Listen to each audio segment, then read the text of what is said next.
Third meeting of the Education, Children and Young People Committee in 2026. The first item on our agenda this morning is an evidence session with the Cabinet Secretary, Ministers and officials on the Scottish Budget 2026-27.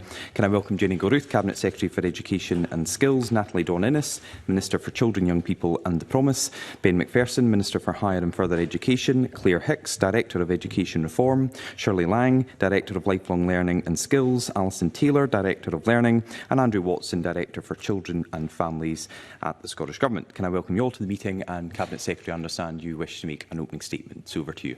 Thank you, Convener. The Scottish Government's budget for the year ahead focuses resolutely on the priorities of the people of Scotland.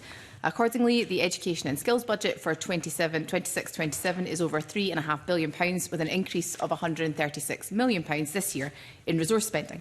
This will support the expansion of free breakfast clubs and wraparound childcare, the delivery of the real living wage in early learning and childcare and children's social care sectors, and increase investment in our colleges and universities. This ensures that the education portfolio is focused on helping to eradicate child poverty. For children and families, we continue to fund 1140 hours of early learning and childcare. Last year, nearly every 3- and 4-year-old took up their entitlement, benefiting over 90,000 children and saving families more than £6,000 per child per year. We will invest an additional £15 million to provide free breakfast clubs in every primary and ASN school by August of 2027. We are also investing £2.5 million recurring funding each year to expand the delivery and the reach of the Extra Time programme and provide wider after-school activities in areas with the greatest need. The £5.5 million we are already investing in Extra Time is delivering free after-school and holiday clubs for up to 5,000 children most at risk of living in poverty. We will work with the SFA and other partners to test the delivery of wider after-school activities for primary school children, and that includes testing a 3 till 6 p.m. wraparound activities model. These measures help to improve outcomes. They help to support school attendance and family stability, and to reduce the number of children moving into and staying in care. In school education, we remain absolutely committed to closing the poverty-related attainment gap. In 26-27, we are building on our children achieving record levels of literacy and numeracy, improvements in attendance, more teachers in our schools, lower class sizes, and perhaps most significantly, the poverty-related attainment gap is being at its lowest level on record. Now, this budget protects teacher numbers and allocates funding for the development of local pilots working towards the delivery of reduced class contact time. Up to £200 million will be invested to maintain the Scottish Attainment Challenge, including pupil equity funding, and we will also do more to address the cost of the school day for families, uprating the school clothing grant in line with inflation, and extending eligibility for free school meals to enable a further 5,500 pupils from P5 onwards to access nutritious and healthy food. The schools budget will also support the ongoing reform of our public bodies, and I am pleased to advise committee that, subject to completion of pre-appointment checks, I intend to recommend the appointment of Ruth Binks as His Majesty's Chief Inspector of Education in Scotland. Subject to those checks and the appointment being made by His Majesty by Order in Council, Ruth is expected to take up post on the 30th of March this year. Graham Logan will continue to cover as Interim Chief Inspector until that time. Reform in the post-16 education and skills landscape also continues while providing stability for existing provision.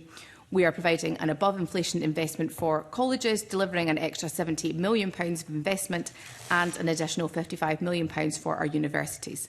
We will continue to protect free tuition, widen access and give more people more opportunities to take up apprenticeships.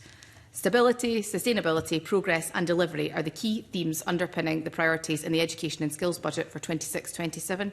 My ministers and I would be happy to take any questions that the committee may have this morning. Convener. Thank you very much, Cabinet Secretary. Just before we get into the budget, can I ask on a point from the letter you sent to the committee on the 16th of January? You and your ministers covered the issues that were raised at committee in the joint ministerial session on the 17th of December. Did that cover everything you promised to write to the committee about? As far as I am aware, Convener, although I think you might be about to tell me otherwise. I certainly am. Okay. We had a very difficult session about grooming gangs. We'd had Alexis Jay in, we'd had the Cabinet Secretary in, and then you came in and were discussing the issue, and I raised the point about what you'd said in the Sunday show. And the official record states that I am happy to check my briefing for the Sunday show and to write to the committee with more detail in that regard. Why was that omitted from your letter? I'll seek clarification with Andrew Watson, who's with me. I thought there was detail of that covered in the letter, Convener, because I remember that exchange. And I've also subsequently gone back to check what I said in the interview and what we exchanged. And I clarified with officials, we're not aware that there were any issues in relation to the wording itself at the time.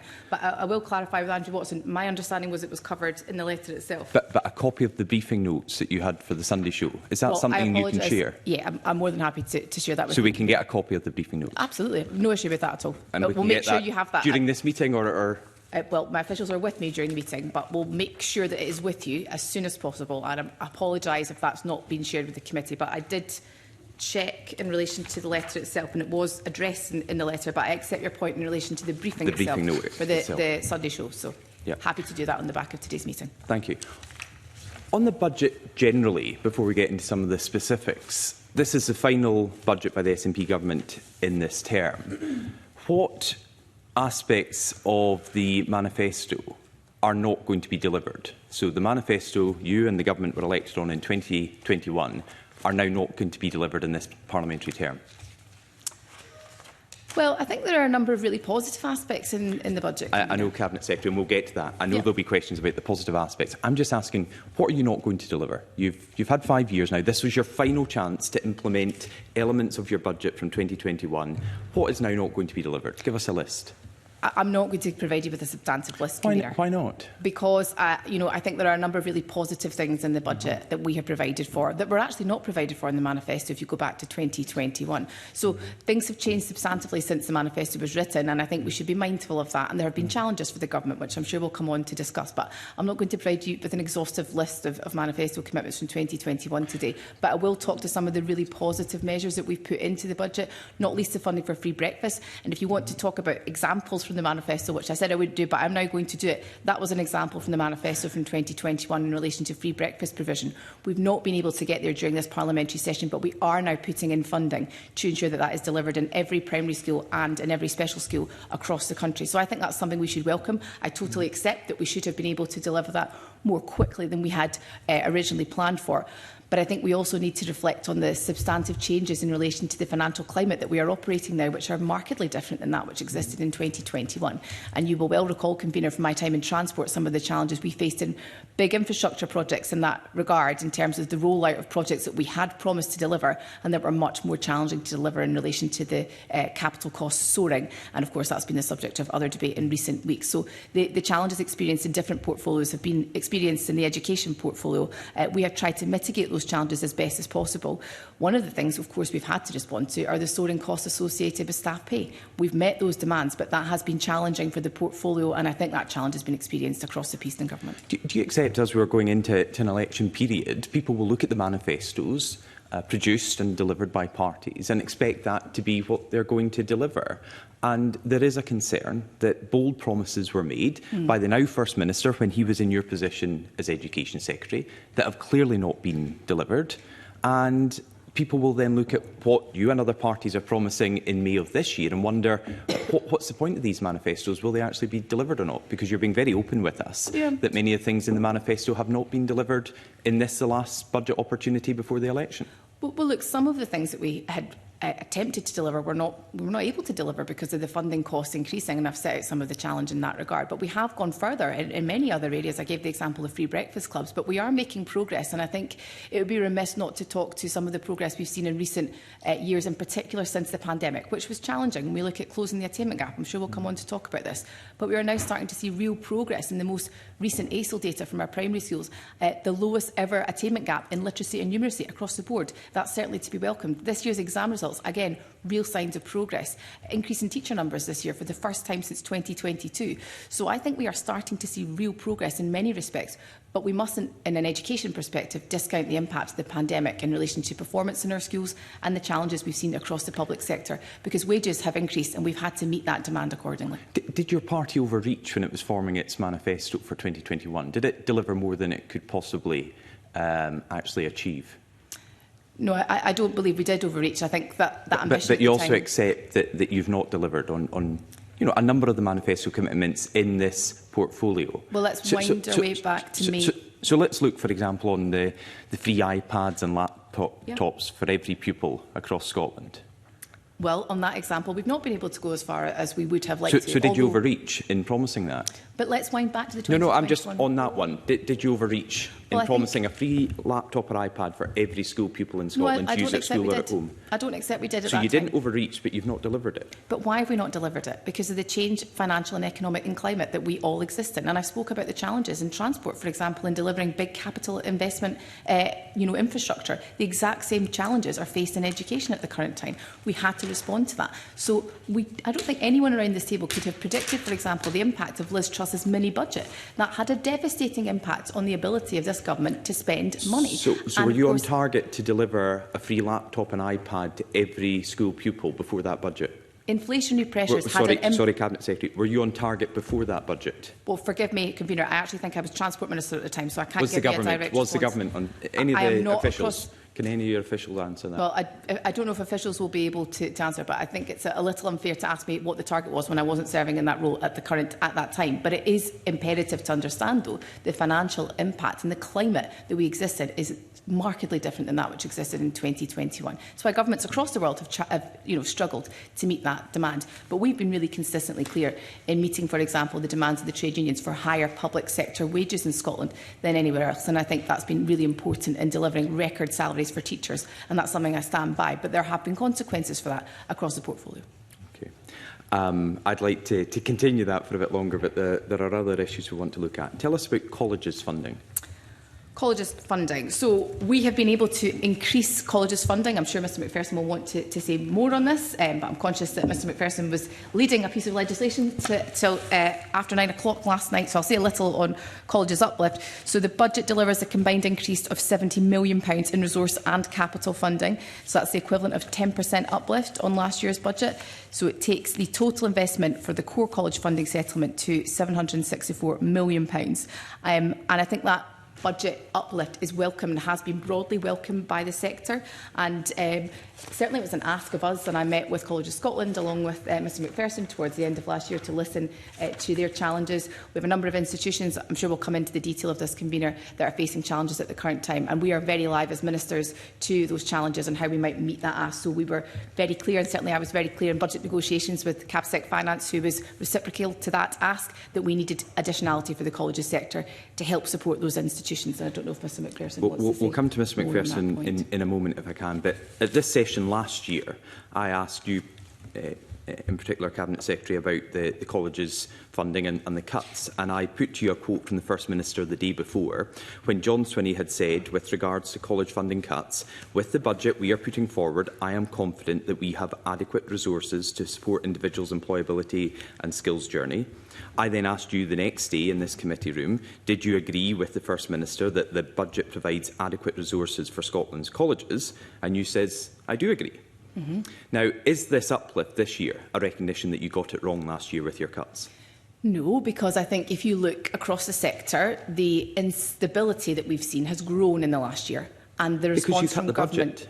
No, not necessarily, because actually if you look at some of the briefing that Colleges Scotland have provided for us, external factors, not least the increases in relation to inflation, the impact of national insurance contributions, have contributed to a much more challenging landscape for the sector, and we have responded to that with a significant uplift. We've also been engaging with the sector throughout the year.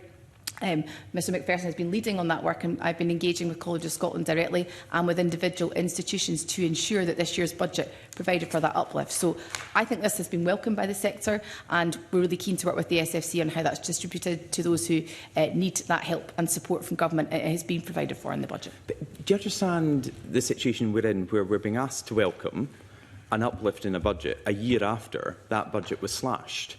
Last year you were saying the slashing of the budget was fine. It was still going to meet all the priorities. This year, you're recognising that you've got to put more money in. I know, Convener, you will find it difficult to welcome anything this government does, but this is significant. Sorry, Cabinet Secretary, please don't put words in my mouth. But there is an issue. Well, quite. There is an issue where last year there was not a problem with massive cuts to colleges' funding. There was an uplift last year. Sorry? I've just gesticulating to my official to say there was an uplift last year from my recollection in relation to colleges funding. So I'm not necessarily sure I would accept. I mean, I can go through the quotes like I did last year. Colleges Scotland said the announcement last year was deeply disappointing for 24 colleges. The sector's call for greater investment. That's fine. So, Sorry, Cabinet. I don't know if we're in the business of trading quotes. So I've got quotes here from College of Scotland welcoming the funding. I'm just trying to get to where we are. Every year, so if it's different, this is the point I'm trying to get at. Last year you were happy with the budget for colleges, which College of Scotland were very unhappy with. College of Scotland are slightly happier this year because it's not been as bad as last year. It's been significantly enhanced. It's not been as bad as last year. But why should we then celebrate an increase this year when actually we were right to criticise the cuts the government made to colleges' funding last year and in years prior to that? Do you not accept that? I accept that we've put in significant additionality this year. I hope that Committee and Parliament will welcome that additionality. I reflect on the challenges the sector has experienced, and I think you're right to point that out, Convener. Those were not going to be resolved in a one-year funding settlement, would be my view of that. And if you look at the conditionality that's attached to the £70 million, we are asking our colleges sector to work with us on radical reform. We know the sector needs to work its way out of where it is at the current time. This is not something that happened and was going to be fixed in last year's budget. So I accept the point you're making in relation to the challenge, but I don't think any one-year budget settlement is the resolution. We need long-term reform across the sector, which is exactly the work that Mr Macpherson has been leading on, and which is why that additionality that we have announced has to be tied to reform. Is there still a threat to the future of one, two more of Scotland's colleges? Do you think with the budget settlement from this government that you've now protected the future of all of Scotland's colleges? I think there are a number of institutions who are facing challenges at the current time, and I wanted to be very clear that the budget settlement this year would help to protect those institutions. I need to be quite careful on this point, though, Convener, because you will understand that ministers don't distribute the funding. The Scottish Funding Council has a key role there, and that is quite right and proper. But to my mind and my understanding, the funding that we have been provided for in the budget will help to create that stability that the sector needs in relation to the challenges that you've quite rightly raised. And there are a number of institutions, I accept, that are in a challenging position at the current time. There are some less so. But is it your belief that as a result of the budget decisions of your government, you've secured the future of all of Scotland's 24 colleges and we shouldn't lose any? It's certainly my understanding, based on the discussions I have had with officials, I see Mr Macpherson wants to come in, that the funding we have secured through the budget is going to create stability across the sector for the year ahead. However, that is predicated on reform. So we have to work with the sector on that work, and I know on that point Mr Macpherson wants to come in. Minister. If I may, Convener. Thank you, Convener. And I do think this is a really important area of consideration, because the college sector has warmly welcomed, and those are the views of Gavin Donoghue, what he's articulated in welcoming the budget. He's warmly welcomed it. A number of principals that I've spoken to since the budget have also stated similarly, and some have in other ways. What I would also argue, and I think committee will probably agree with me, is that this is also an opportunity for a new chapter for our colleges in Scotland. The importance of our colleges, as this committee has regularly acknowledged and emphasised, is going to be significant in the period ahead as the economy changes and as people continue to need to reskill and upskill. But also within that, there's the considerations around sustainability, and the committee will be aware of the work that is happening with our university sector that committee members are involved in, and that was finalised in terms of the process before the festive break. And that sustainability work on universities is progressing and significant. What myself, the government and the colleges sector want to do between now and the end of this parliamentary session, and we're very motivated by this, as is the sector, is to establish and have up and running a similar process for the college sector on sustainability, on reform, on working together in a collegiate way. And I'm very excited about that piece of work happening, and I think it will make a real meaningful difference. And this funding has helped create the reassurance, the room and the resource in order to progress that work. And this is a really good time for our colleges and our government and our Parliament to move forward together on how do we make sure that our colleges can continue the good work that they do every day, but also adapt for the period ahead as is necessary. And there's a lot of innovation, and there's a lot of dynamism in the sector that wants to do this too. So it's an important moment. So, in response to the government's budget, you've quoted Gavin Donoghue. Was he correct to also say that the budget announcement, and I quote from him, does not fully restore the investment lost in our colleges over recent years, which has been cut by 20% in real terms since 2021-22? Was he correct to say that as well? I mean, I think I've been quite clear that when the Audit Scotland report came out, we accepted it. I mean, this is thorough analysis that's been done by professional people, but we can't go backwards. We must go forwards. But his point is that this investment this year does not fully restore the 20% real-term cut since 2021. I mean, and that, are you accepting that, Minister? There's a period of years. I mean, I know you're looking for a who got hit. No, I got your moment. I'm really honestly, I'm not. I'm just looking for an answer. What's productive is thinking about how do we, together, make sure that our colleges have the resource and have the forums to undertake innovation that they want to and we want to, and that is in the common good.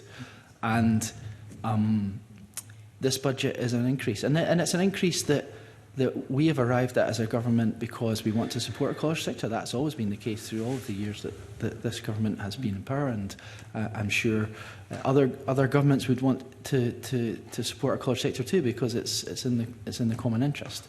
But the importance of making this additional investment is also built upon the dialogue that we have had within the Parliament, and this committee has obviously played a role in that, and I commend the committee for that, and the stakeholders. And there's a real, as I say, interesting and important opportunity now to collaborate and really make progress. And I think this is a really positive time. Mm-hmm. Okay, I don't think I'm going to get an answer on that point, so we'll go to John Mason. Thank you very much, Convener. Obviously, and you said in your statement today, and the conveners repeated it, this figure of a 70 million increase for colleges' investment. Could you explain to us where that 70 million comes from? So, Mr Mason, I had seen some debate about this, which I think has played out in the press, and it's also in the public committee papers. And I have checked this again with officials and just want to make sure. I think in your public papers it's table 3. I see Shirley Lang nodding, so that's good. So the 2026-27 budget sees an uplift of 69.6 million in resource, 10% uplift to the total core college funding settlement. That includes £61.4 million, that's 9.3% for resource, and £8.2 million, 24% for capital. The capital spend on the new Dunfermline Learning Campus is excluded from that. And I think there's been some debate about that, I think it's fair to say. But I have sought clarity from officials on that exact point and have been assured that that is the way in which it has been calculated. And we need to be mindful, of course, the DLC is now complete, so there's a fluctuation as that project essentially comes to an end. But that 70 million is quite separate from the funding for the Dunfermline Learning Campus. And there it is, table 3 in the public papers to the committee, page 7 of your public papers, Convener, that I'm sure you can all look at and address. Okay, and therefore the question would be, why was that not in the figures that the government published? Because when you look at the government budget on page 61, it's clear that the capital budget was higher last year and has fallen, and obviously that included the Dunfermline campus. Yes, so I have discussed this issue, Mr Mason, because I recognise the challenge and I share some of the members' views on this. I will bring in Shirley Lang momentarily in relation to that. I do observe that some of the reduction here, as I understand it, is because the DLC campus was coming to the end and completion, so therefore you would naturally expect that spend to reduce as a result. But I will bring in Shirley Lang on the specifics of the reporting and the way in which this was made clear or not, as the case may be. And I think we can perhaps reflect on that and how we can communicate budget, because it's important for the sector that they have certainty about this funding, and I don't want to create any dubiety on that. So I'll bring in Shirley Lang on the specifics. Thank you, Cabinet Secretary. And Mr Mason, you're quite right when you look at the headline figure that there is a reduction, and it's the netting off effectively of the Dunfermline Learning Campus money's coming down. So what we wanted to do, and I know my team spoke with colleagues in Spice about this in the preparation of this report to try and gain that clarity for committee members, is pull out the Dunfermline Learning Campus element so that you can see the core college capital piece, because with infrastructure projects they do fluctuate, they are short-lived, you know, they go over a period of years as things are being built. So it was to give the core kind of baseline, if you like, comparator across the piece, which is why if you look at table 3 in that college funding core line for 25-26, there was a 34.5 million in capital, and for 26-27 that has gone up to 42.4 32.7 million. The Dunfermline Learning Campus line is shown below that, and you will see a significant and planned reduction from 30.3 million last year to 1.1 million this year. The campus is now open. Indeed, the First Minister opened it, and Cabinet Secretary was there too. And there is some residual funding in that space for some of the ongoing kind of contractual elements. But what we wanted to do is give as much transparency as we absolutely could to the numbers. But I do appreciate it is quite confusing, which is why I can understand why the clarity was sought. In terms of the arithmetic, if it's helpful, and then the way we got to the 70 million, taking that into account, was there was a 61.4 million increase in resource. There is then an 8.2 million core capital uplift, and that's the difference between the 34.5 and the 42.7 in the top line of your table. That takes you to 69.6 million. And last year, 25-26 overall budget was 694.2 million. Therefore, we calculated that as a 10% uplift, and it's 69.6 was rounded to 70 million. And that's how we have set out the figures. I'm really sorry if that wasn't sufficiently clear in earlier material, but I hope that helps. Well, it wasn't at all clear. It was actually impossible because Spice and myself looked at the original figures and they just weren't there. I'm really sorry about so that. There was no way that anyone could work out that 70 million until Spice asked the government to give an explanation. Now, I'm not querying your figures, but I mean, we used to think that there was resource spending and capital spending, two categories. Now, we've got three categories. We've got core capital, we've got special capital, and we've got resource. Now, I accept that the Dunfermline campus in the education budget was a big spend, 30-odd million. So that's unusual, I accept that. But in the government spending, I mean, we're spending 200 million on the A9, so 30 million is actually not that huge. And so when we say the 70 million, what we are comparing is the core capital and the resource against the core capital and the resource, and we're ignoring the Dunfermline campus, which I have to say, you know, to be gentle, I think that is spin. To be a little harsher, I think it's bending the truth, because the reality is that the total funding going into colleges is only increasing by 40 million this year. It's not by 70 million. Is that not correct?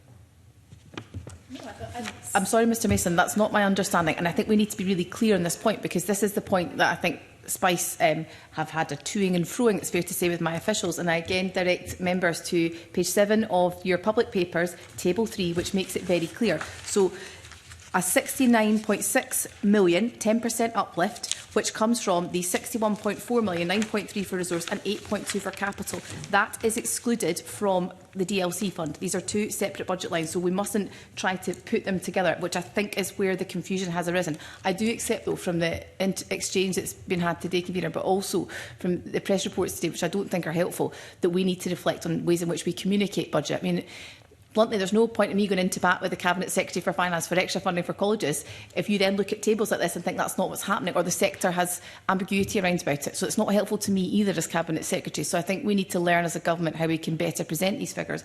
But Mr Mason has an assurance from me, and I see Shirley Lang nodding.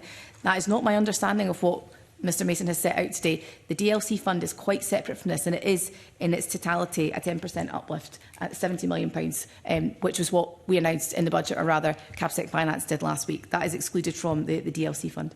Well, one more attempt. If we take the total, including DLC and all the other college budgets, then when we take the total college budget and the DLC, Dunfermline Learning Campus, and compare it for between the 2 years, it is going up by 40 million. Is that correct?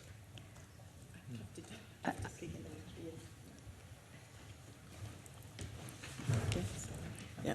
Sorry, my colleague is confirming this in case I don't have the paper in front of me. Sorry, just that is what is in your table 2 in your papers, and that's correct. But table 3.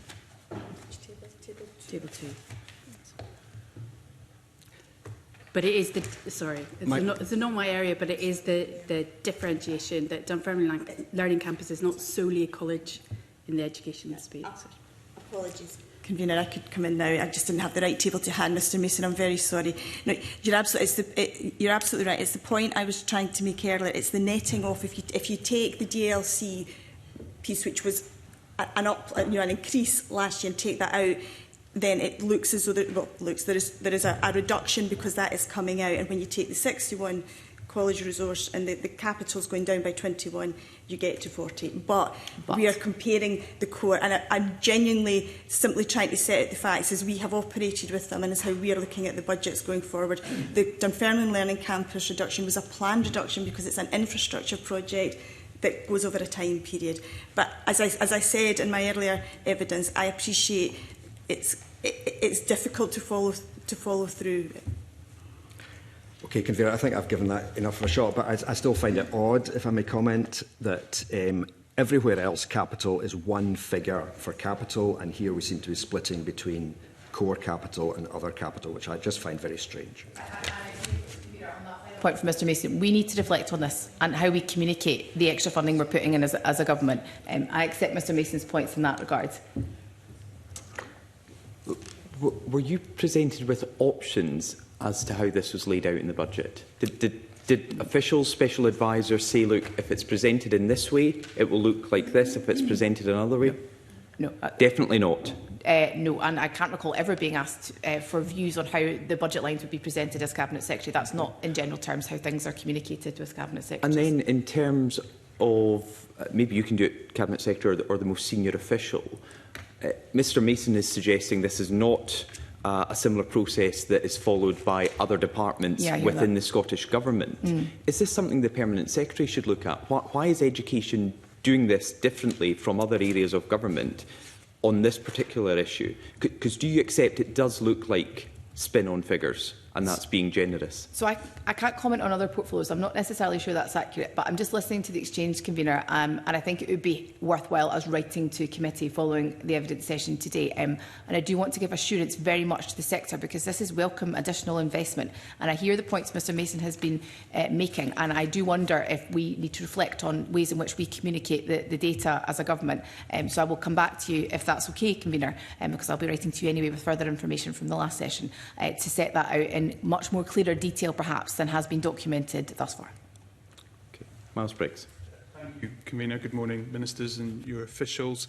And just to return to that point, because I think the criticism Spice have put forward is really important to take on board. It has been difficult to look at what government are actually proposing here, but I wanted to ask the question of how ministers and the lobbying the Cabinet Secretary has done to the Finance Secretary arrived at this figure, compared to what the college sector were outlining different scenarios around. So this seems to be in the middle of funding they were requesting. I think that's a fair observation from Mr Briggs. I'm not necessarily sure I'm going to give you full details of how I may or may not lobby the Cabinet Secretary for Finance, but be assured that every year I put my case to the Cabinet Secretary for Finance, and she listens. And this year we have seen an uplift for colleges, which I think is welcome. And very much Mr Macpherson and I have been live to the challenges of the sector, and accepting the points that the convener made at the beginning of the session.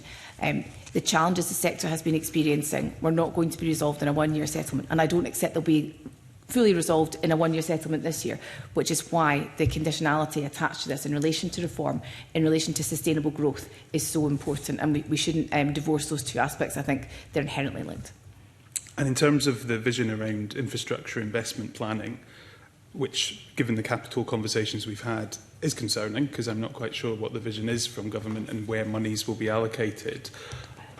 A number of colleges, Dundee and Angus, I visited recently, are significantly concerned around their RAC position. They're not alone in that regard. Where is the government's vision for how colleges can actually replace buildings? Because it's becoming critically important. It's something we as a committee have raised consistently in our reports as well. I don't see any real vision from ministers, and so wanted to find out where will the government be outlining their support, and different models which are available, which don't seem to have actually been progressed at any pace. So I think Mr Macpherson is going to come in on this. I accept the point broadly in relation to RAC, which is an issue not just for the college estate, it's across the education estate, and we see issues with that in regard to some of our schools, for example. We need to have a kind of cross-coherent approach from government, and that has been being led, as was previously by Ms Somerville, in relation to understanding where RAC existed. And I think the committee will recall back in 2023 my coming to committee to talk about some of these issues in a bit more detail. The college estate, of course, does not belong to ministers, but we have an interest here, it's fair to say. So we have been working with the sector on how we can provide that additionality and enhanced funding. There are specific challenges. Mr Briggs gives the example of Dundee and Angus, but there are other institutions in that regard. And I know Mr Macpherson wants to say more on the infrastructure investment plan for colleges and how that's going to help support this work going forward. Thank you, Cabinet Secretary, and thank you, Mr Briggs. So the first point to emphasise is that the SFC is working with the sector, and that's very important to just put emphasis on that it's a collegiate and collaborative process with the sector, with the different colleges, on a 10-year college infrastructure investment plan, which is due in the autumn of this year. And that has been supported by the Scottish Futures Trust, as you would expect. And this strategic work, of course, is already started and will continue in the weeks and months ahead. And through that, the SFC continues to work closely with colleges, including Dundee and Angus. And I know the committee is aware of the challenges with regard to their estate that they're experiencing. I have had a good meeting with the principal and the chair on their issues. They have shared their plans and concerns with the government and, crucially, the SFC. So the progress that the SFC is undertaking on its infrastructure investment plan will consider all of these different matters and also the options to help colleges meet their local priorities. So you may want to engage further with the SFC as those considerations develop, but it's important that that work's undertaking so that the SFC can look across all the different colleges and the allocation of resource, because it's obviously the SFC that then allocates the resource, not Scottish ministers. So August, I think the Minister mentioned there, that's autumn is when ministers expect that plan to be published. Correct. That is quite a long time away from institutions who have been engaging with other financial opportunities. If I remember rightly, Dundee and Angus had engaged around levelling up funding, which was about £4.5 million, which is basically half of what the government's putting forward for the whole capital budget. These are at risk unless government really work with different institutions to progress at more pace opportunities to move these projects forward. I'd raised with the Minister previously the mutual investment model, which will help bring more money into the sector than the government's providing. Have government actually looked with Scottish Funding Council at what could be other opportunities? Because I think the college sector waiting for significant capital from government is not going to resolve this RAC issue. It needs to be a much wider piece of work, which I don't think government's done any work on. And I'm concerned that this is kicking into autumn any plan. And then that takes years, potentially, for financial support to be put in place for institutions. So I appreciate the point that, particularly with capital projects, there are timeline considerations and there's a need to work carefully around making sure that different funding streams align in order for projects to progress. With colleges that have specific pressing issues, whether it's Dundee and Angus, or I know the committee has shown rightly a keen interest in Forth Valley College and the Alloa campus. You know, ministers and the SFC are very engaged with these entities, as you would expect, on their concerns and seeking to support them in finding solutions. I mean, for example, at the end of this month, I am, along with the principal of Forth Valley College, chairing a meeting at the Alloa campus with all relevant stakeholders in the area and community to really make sure that we are turning over every stone to seek solutions that will make a positive impact and retain the Alloa campus. So we are working proactively with these organisations, whether it's Dundee and Angus or Forth Valley College, and looking to support them in their endeavours to make partnerships with other organisations and businesses in the area. And as I said, this infrastructure investment plan for the SFC is a really important piece of work. And of course, the SFC need the time in order to present that plan and to do it thoroughly. And the timeline of the autumn is where matters are right now. Okay, well, I just put on record, though, I think the government, and there's an election period to also factor into that, need to keep more of a watching eye on this. I think many institutions are really concerned about their RAC situation, and we haven't progressed that at any real pace. So I don't know if ministers can agree to make a statement to Parliament before the election around this. Waiting to the autumn, I think, is too long, and institutions will have to start taking decisions around their estate, which, you know, potentially cost courses and opportunities across the country. I think on that point, I think it's important to emphasise that these entities, as you know, sorry to interrupt, Mr. Briggs, but just as a point of clarification for the record, I mean, these organisations are in touch with SFC on a regular basis, and ministers also receive correspondence. But the engagement with the SFC is there, it's happening. Solutions are being sought. We now have clarity, should Parliament agree to the budget, and obviously I think it should, that there will be more resource available. This is all part of the way we make progress and make sure we deal with the real issues that Mr. Briggs and others are right to raise. But there's constructive engagement with these principals and boards that the SFC are having, and Scottish ministers are supporting where we can. And of course, this budget is crucial to making sure that there's the additional resource available to help in these matters. I don't think, forgive me, Convener, but, and Shirley will correct me if I'm wrong on this, or Mr McPherson, I don't think that the autumn deadline precludes us from acting more urgently in the space between then and that time. It should an institution require additional support. And ministers are updated regularly in relation to where there are individual challenges. We are across that detail because the Scottish Funding Council provide us with advice on that. So it's not to say that we're not able to act in the interim period. So I do just want to give some reassurance on that point, because as and when there are challenges in year, we can respond, and the SFC does respond with additionality and assistance appropriately. Yeah, and I welcome what the Minister said for Forth Valley. I think other institutions would appreciate similar work with themselves as well to try to progress their plans. Finally, before we move on, I wanted to ask, in relation to the Finance Secretary confirming plans to reduce public sector workforce by around 11,000 roles, how many the ministers expect to lose from the education?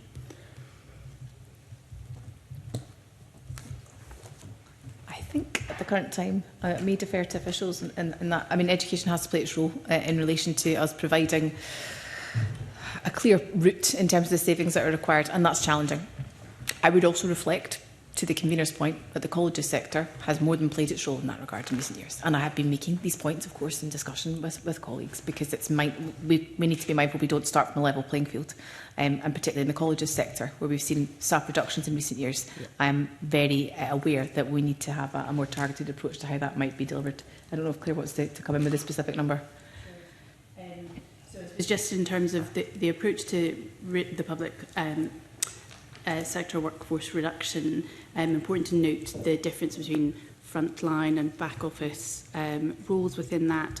So the area that Education Skills Portfolio will provide is in the back office functions, teaching and college lecturers, etc. Those workforces are protected through that.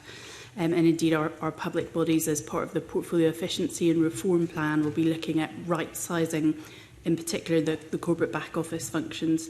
So we have an overall role to play within that target, and we're working through precise details, which we can happily update Parliament on as that goes through.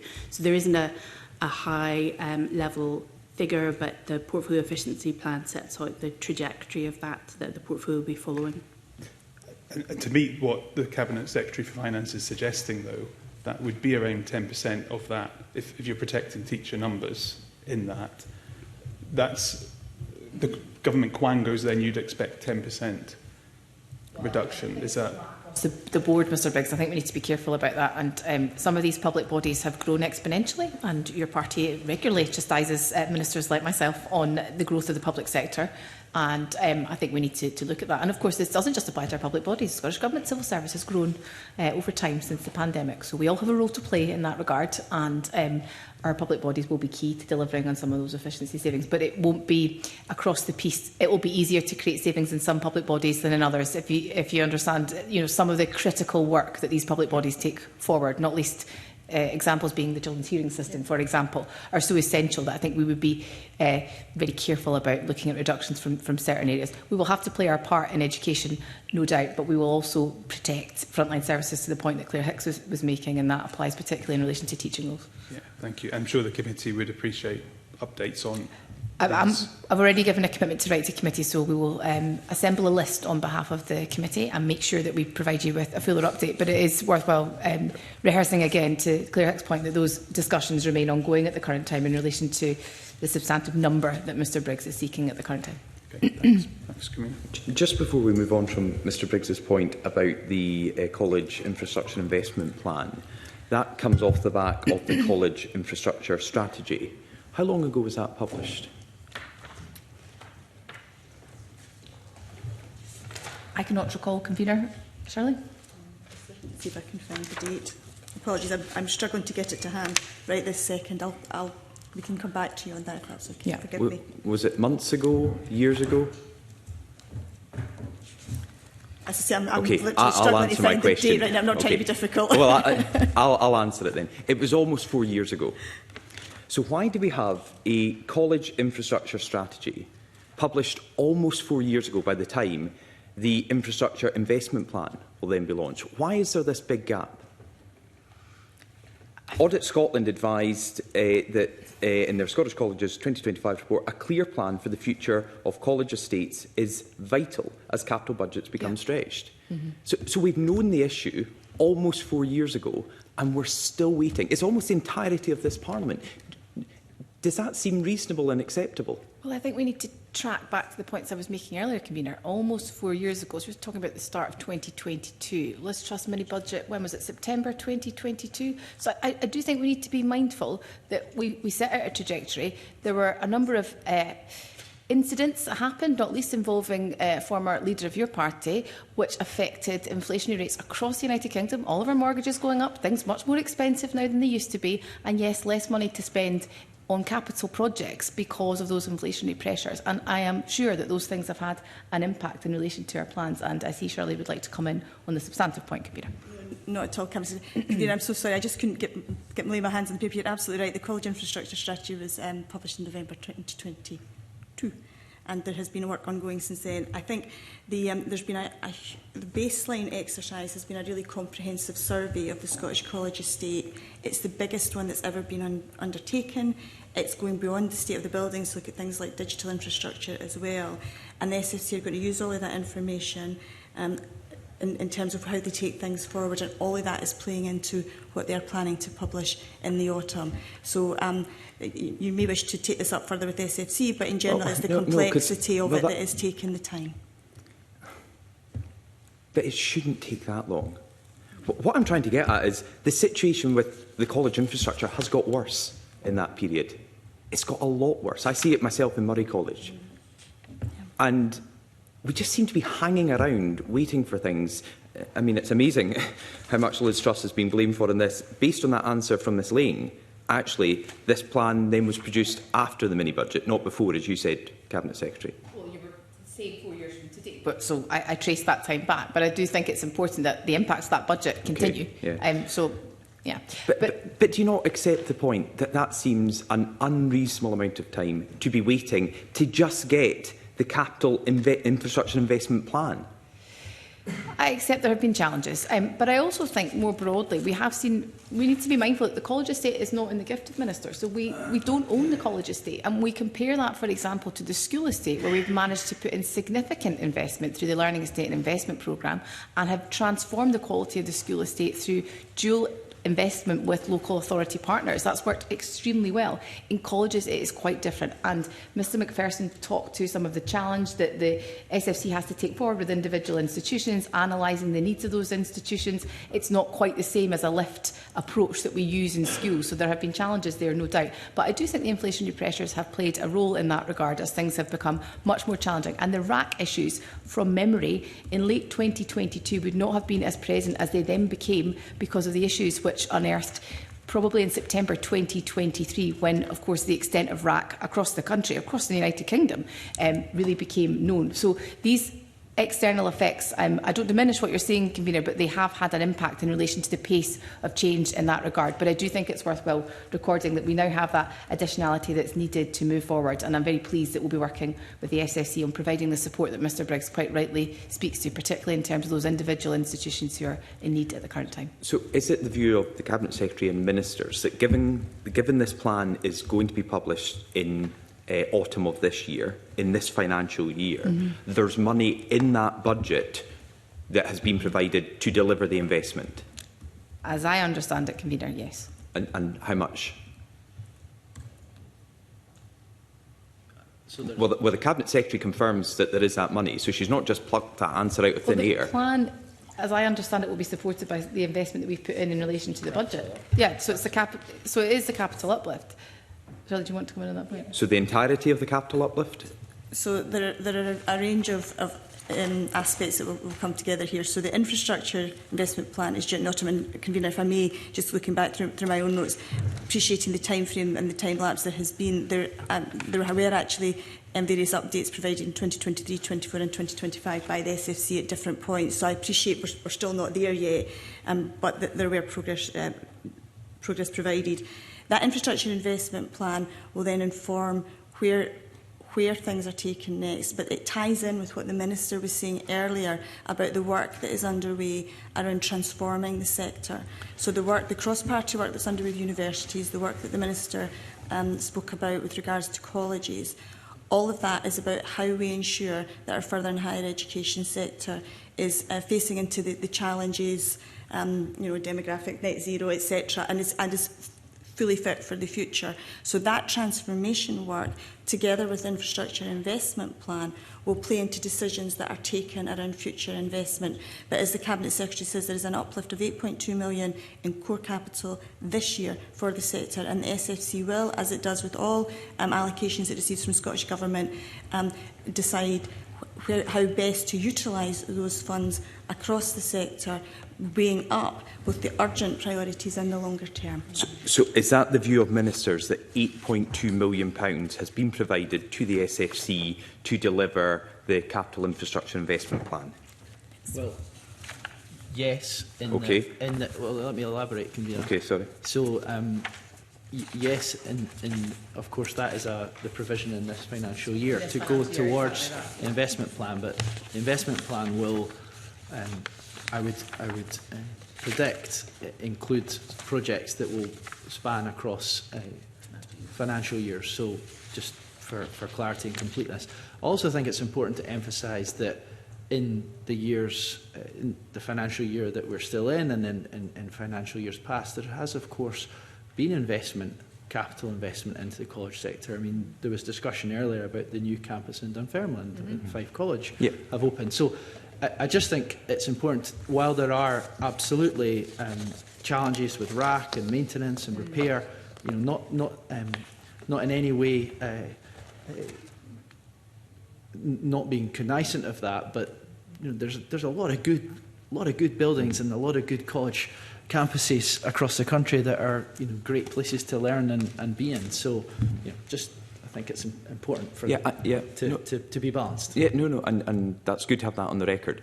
But I'm just trying to get this confirmed. So when the capital infrastructure investment plan is published in autumn of this year, colleges can expect £8.2 million to be spent in this financial year to deliver improvements.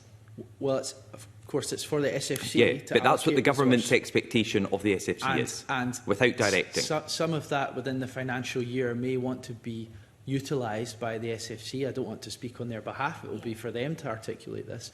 But some of that 8.4 million capital spend, the SFC may choose to utilise that to support individual institutions in the shorter term with challenges that they have. But certainly that capital resource that has been allocated for colleges, for the SFC, for college capital spending, will be considered for spending as part of the infrastructure investment plan. Okay. I mean, I think it's a drop in the ocean for what is required, but it will be interesting to see what the colleges sector response is to that. Bill Kidd wanted to come in. Yes, thank you very much. Thanks very much, Convener. And thanks to everybody for the depth and background in terms of the finances and how colleges are being supported, etc.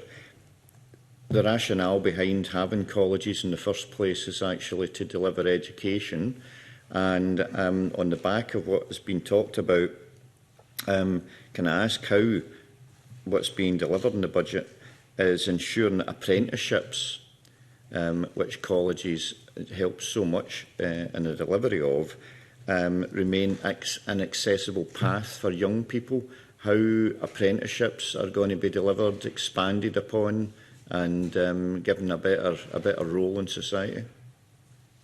Thanks. I'll take that if I may, Convener and CapSec. So, thanks, Bill Curran. I'm glad you've emphasised the importance of apprenticeships, especially following yesterday and the significant piece of legislation that Parliament passed in this policy area. So, the budget will allow SDS and the SFC to support existing apprenticeships, and contracts for new apprenticeships are anticipated to be at a similar level to the previous financial year going into the year ahead. Of course, apprenticeships are delivered with partners and with employers, as well as colleges and also training providers.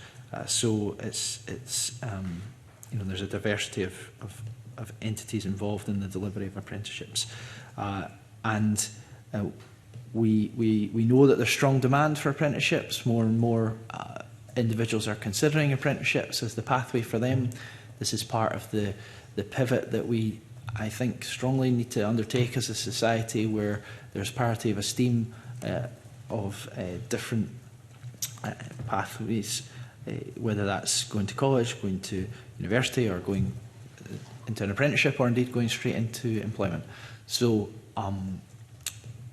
the budget will support the delivery of a similar amount of apprenticeships as there were in the last financial year. And of course there is, as I say, strong demand, and as a government we are continually looking how we can support the growth of apprenticeships to meet that demand that there is, so that the supply is there. Yeah, and on the back of that then, I was asking mainly about young people coming through apprenticeships, etc. But apprenticeships has widened, hasn't it, in terms of age range, about who's going to learn and develop their facility for gaining new employment, etc. Is there likely to be any support for that aspect of apprenticeship training as well? So, as I said, similar to the last financial year, we anticipate around 30,000 new apprenticeship opportunities to be created in the financial year coming, 26-27. And as has been the situation in previous financial years, we would anticipate most of those to be modern apprenticeships.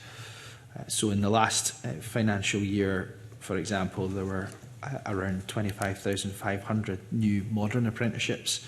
But of course, we are also seeing the delivery of foundation apprenticeships, so there was around 5,000 of those in the last financial year, and graduate apprenticeships, and there was around 1,200 of those in the last financial year. And as we discussed yesterday in the Chamber, there is strong ambition to deliver more graduate apprenticeships, so we are working with the sector on that and how to improve graduate apprenticeships in terms of considerations around frameworks. I held a round table with key stakeholders earlier this month, and it was a very productive meeting, and there's lots of actions being taken forward from that. And of course, foundation apprenticeships have been a success story, as we discussed yesterday in the Chamber. The bill will describe them as work-based learning, but there is a lot of good work to build on from the delivery of foundation apprenticeships, and we look forward to working with partners on that. Okay, thank you. Thank you very much, Convener. We've been discussing colleges for almost an hour now, and there's been no reference at all to tackling poverty. Why is that? I think I referenced tackling poverty in my opening statement, Mr. Rennie, and the role of the education system. I'm fairly sure I did. Fairly sure. Fairly sure. Yeah. I mean, Just for absolute clarity, I mean, they're crucial in tackling poverty, and whether that's around a third of university entrants are from colleges, or those who are going straight into colleges to do courses in themselves, or as part of an apprenticeship programme. The impact is clear, and I mean, the only reason I mention that is that I was really quite interested in the draft budget statement, where the Finance Secretary set out what I thought was a significant change in policy, where the resources that would have been used to alleviate on the two-child cap were now being, in some part, diverted into colleges. And it seemed to me a major change in government policy, but it's hardly been mentioned at all this morning. So the question I've got is was that just a wheeze to try and get money into colleges because you knew it was essential, or is this a deep-rooted change where you see colleges as a route out of poverty? What is it? Because I was slightly concerned about the lack of emphasis this morning on that, what I thought was a significant change in mission. I think, well, Shirley wants to come in, I see, but I think my understanding of how we arrived at this is it is a significant change from our view in terms of how we provide funding to the college sector. So it's not to shy away from that, it's just that we don't have a lot of detail to share on it at the current time, other than what was shared in the Chamber last week. We're working up plans and working with with the SFC in relation to how that will be distributed. But to my mind, we are looking at radical ways. This is a cross-government piece. Of course, Ms Somerville leads on the tackling child poverty work, but every portfolio has been asked to make a contribution. So we've been thinking in education, what could we do? And the role of colleges and communities, and Mr Rennie is quite right to talk about their role in tackling poverty, so rooted in some of our poorest communities, offers us an opportunity to provide services that are shared. We have many local colleges, for example, who have childcare provision, but there are ways in which we can strengthen that. So that's what this budget allocation is about. And I suppose the reason we haven't focused on it is because we haven't yet got concrete plans to share with you further than that which was shared last week. But it is a radical shift, and I see Shirley would like to say more on that point. And I do recognise Mr Rennie's point, though, because I think this is us shifting away from ways in which we might have funded the sector in the past. Thank you for indulging me, Cabinet Secretary. I should declare I was formerly the Director for Tackling Child Poverty within Scottish Government, so this is an area that is very close to my heart and has been for a long time. So Cabinet Secretary is absolutely correct in what she's saying, but as colleagues in the committee will know, there are three drivers to tackling child poverty. There's income from employment, there's income from social security, and there's cost of living.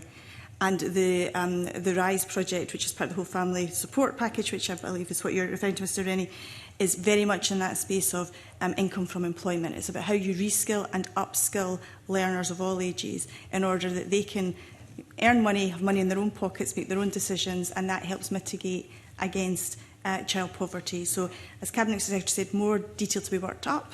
That will come forward in due course. But in terms of colleges themselves, they are part of their communities, as the Minister said. They hugely contribute in this space currently, as indeed do universities through their widening access agenda. But I think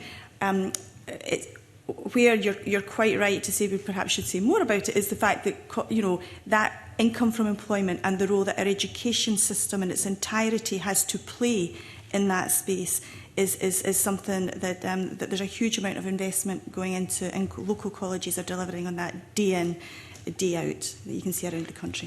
So, thank you for that explanation.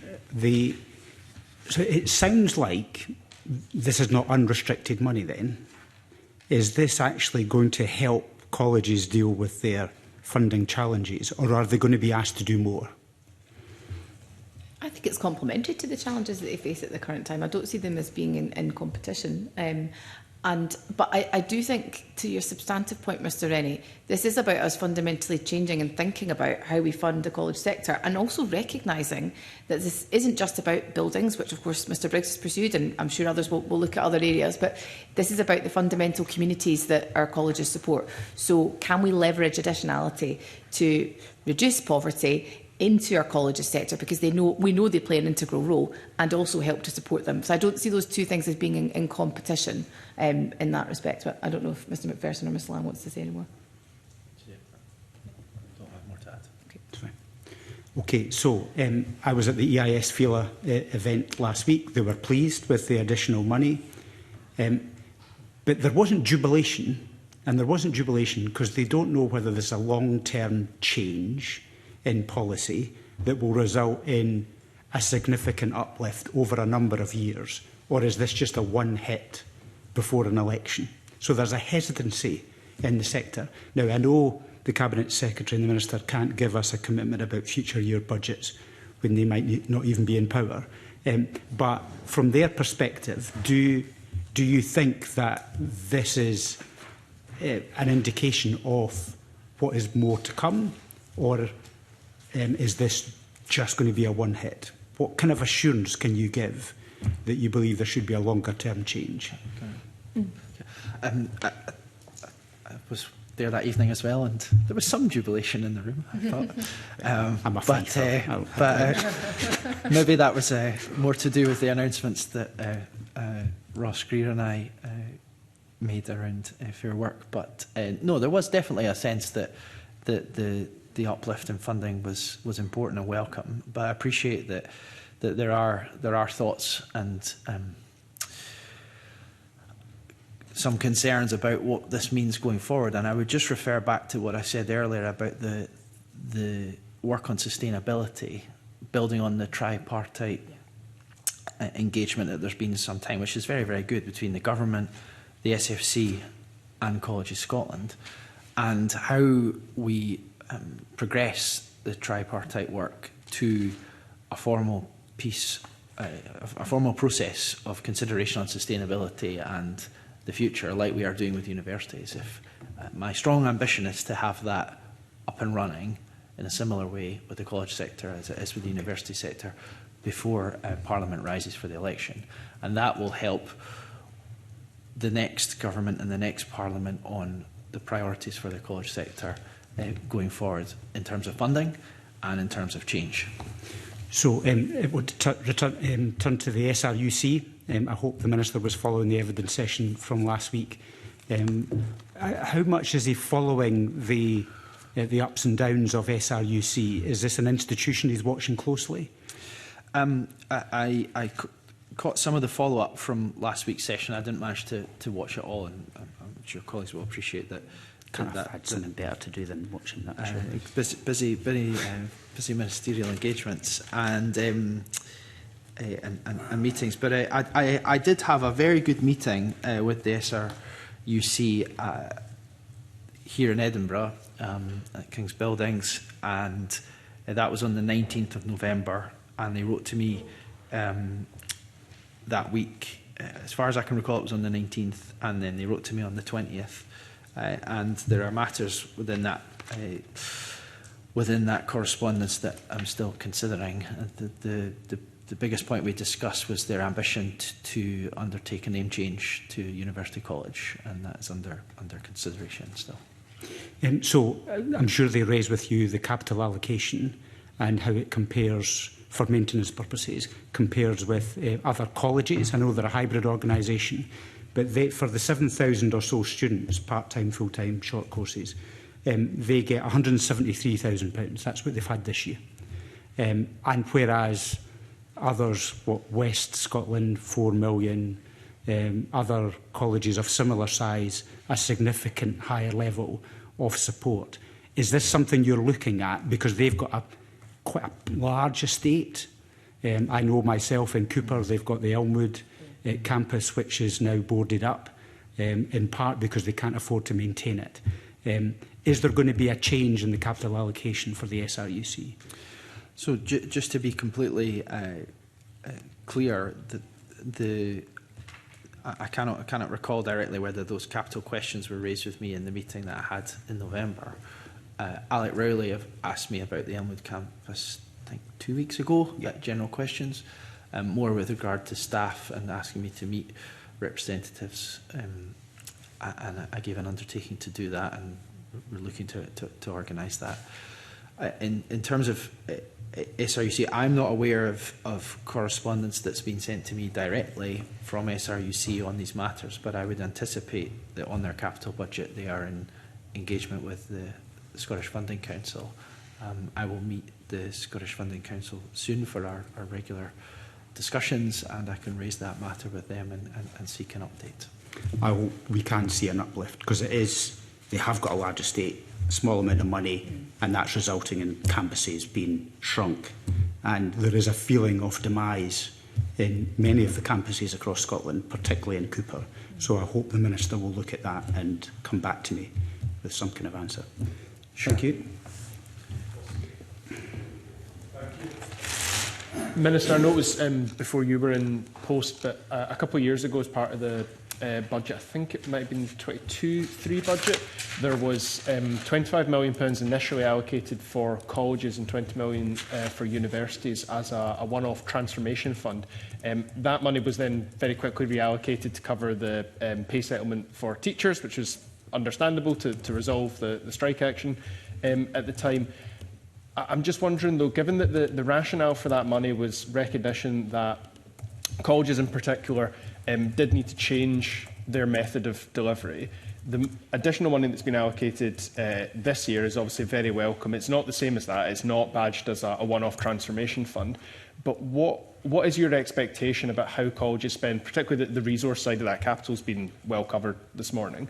But on the resource side of it, is the expectation that colleges use that money just to kind of plug the leaking holes that they've got at the moment, or is there an expectation that this money, hopefully recurring, but nonetheless that in this coming year it is used in a manner similar to what that transformation fund was originally envisaged for? So my own view, check my Minister is content with this, is that the funding very much has to support transformation. It can't be about plugging holes. And we've been really clear throughout our engagement with CAPSEC Finance on that point. She's also been clear with us that if this additionality is going to be protected from the centre of government, then public service reform, college sector has got to play a role in that regard. So we see transformation as being very much tied to the funding, as opposed to this being a plugging of the holes, as it were, for one financial year. That's not my understanding of the way in which we will administer the funding and how we will support that kind of change in the sector. But I don't know, Mr Ferguson, do you want to speak on your behalf?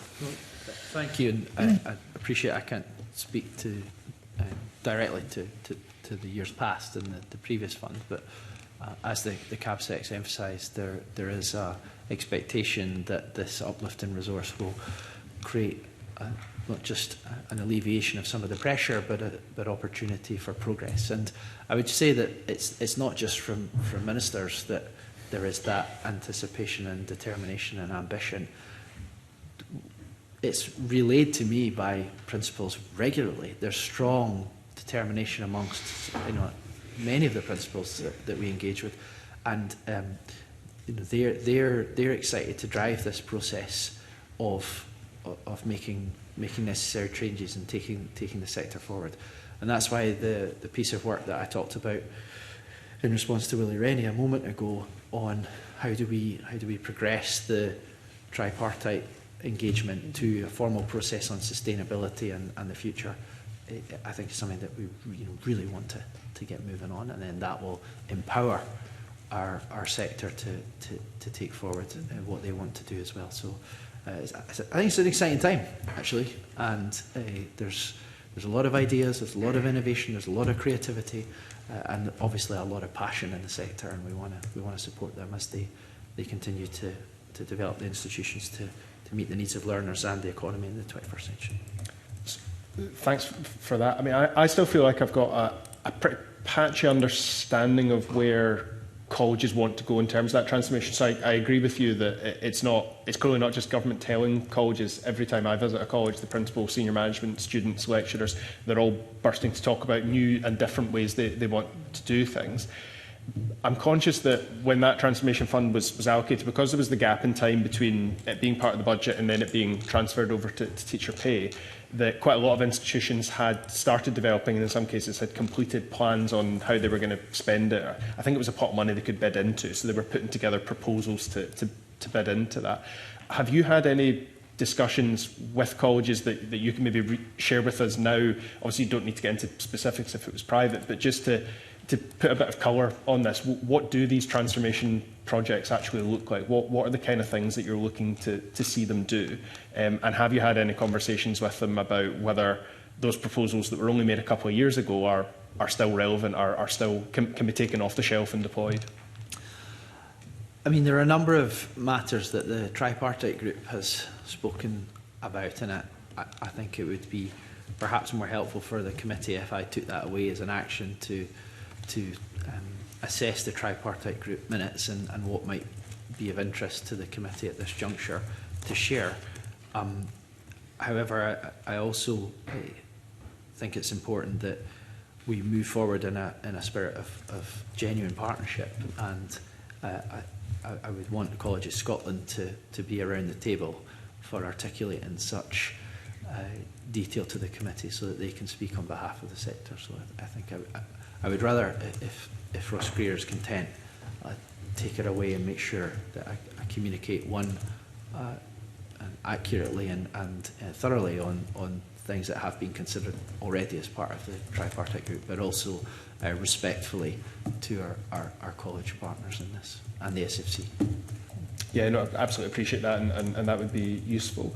Just finally, on the Fair Work announcement that you mentioned a moment ago to Willie Rennie, as you said, that was warmly welcomed by all of the unions in the room. So it was an EIS feeler reception, but we had representatives, I think, from Unite Unison and the GMB there as well, who were very happy about that. My not concern about this, I think it's hugely welcome progress, but the next area that I'm interested in is how we make sure that is delivered on the ground. Because I'm conscious that when the SFC have been in front of the committee before and we've talked to them about a lot of these issues, what became very clear very quickly was that they had never taken enforcement action in relation to Fair Work in the past. Now, obviously, only 2 of the 7 criteria were mandatory, so if those 2 were being fulfilled by everybody, there wasn't necessarily enforcement action to take.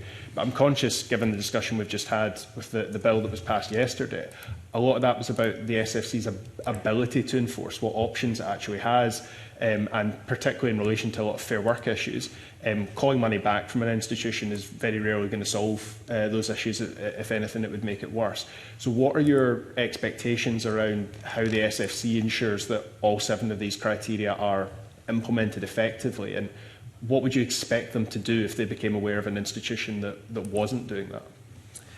Well, I would refer to the letter I sent committee, which obviously details the agreements that we came to and the discussions in the chamber, and the legislation is, the ink is still drying, shall we say, is the phrase from yesterday, and we now enter the very important stage of implementation, and I'll be engaging, as I regularly do, with the SFC in the period in the days ahead, and I will be having a discussion with them about a number of things, including the Fair Work agreements that we've come to, and of course we would expect that what has been decided is taken forward, and I know obviously many members, but Ross Greer in particular, have an interest in this, and I'd be happy to keep them updated.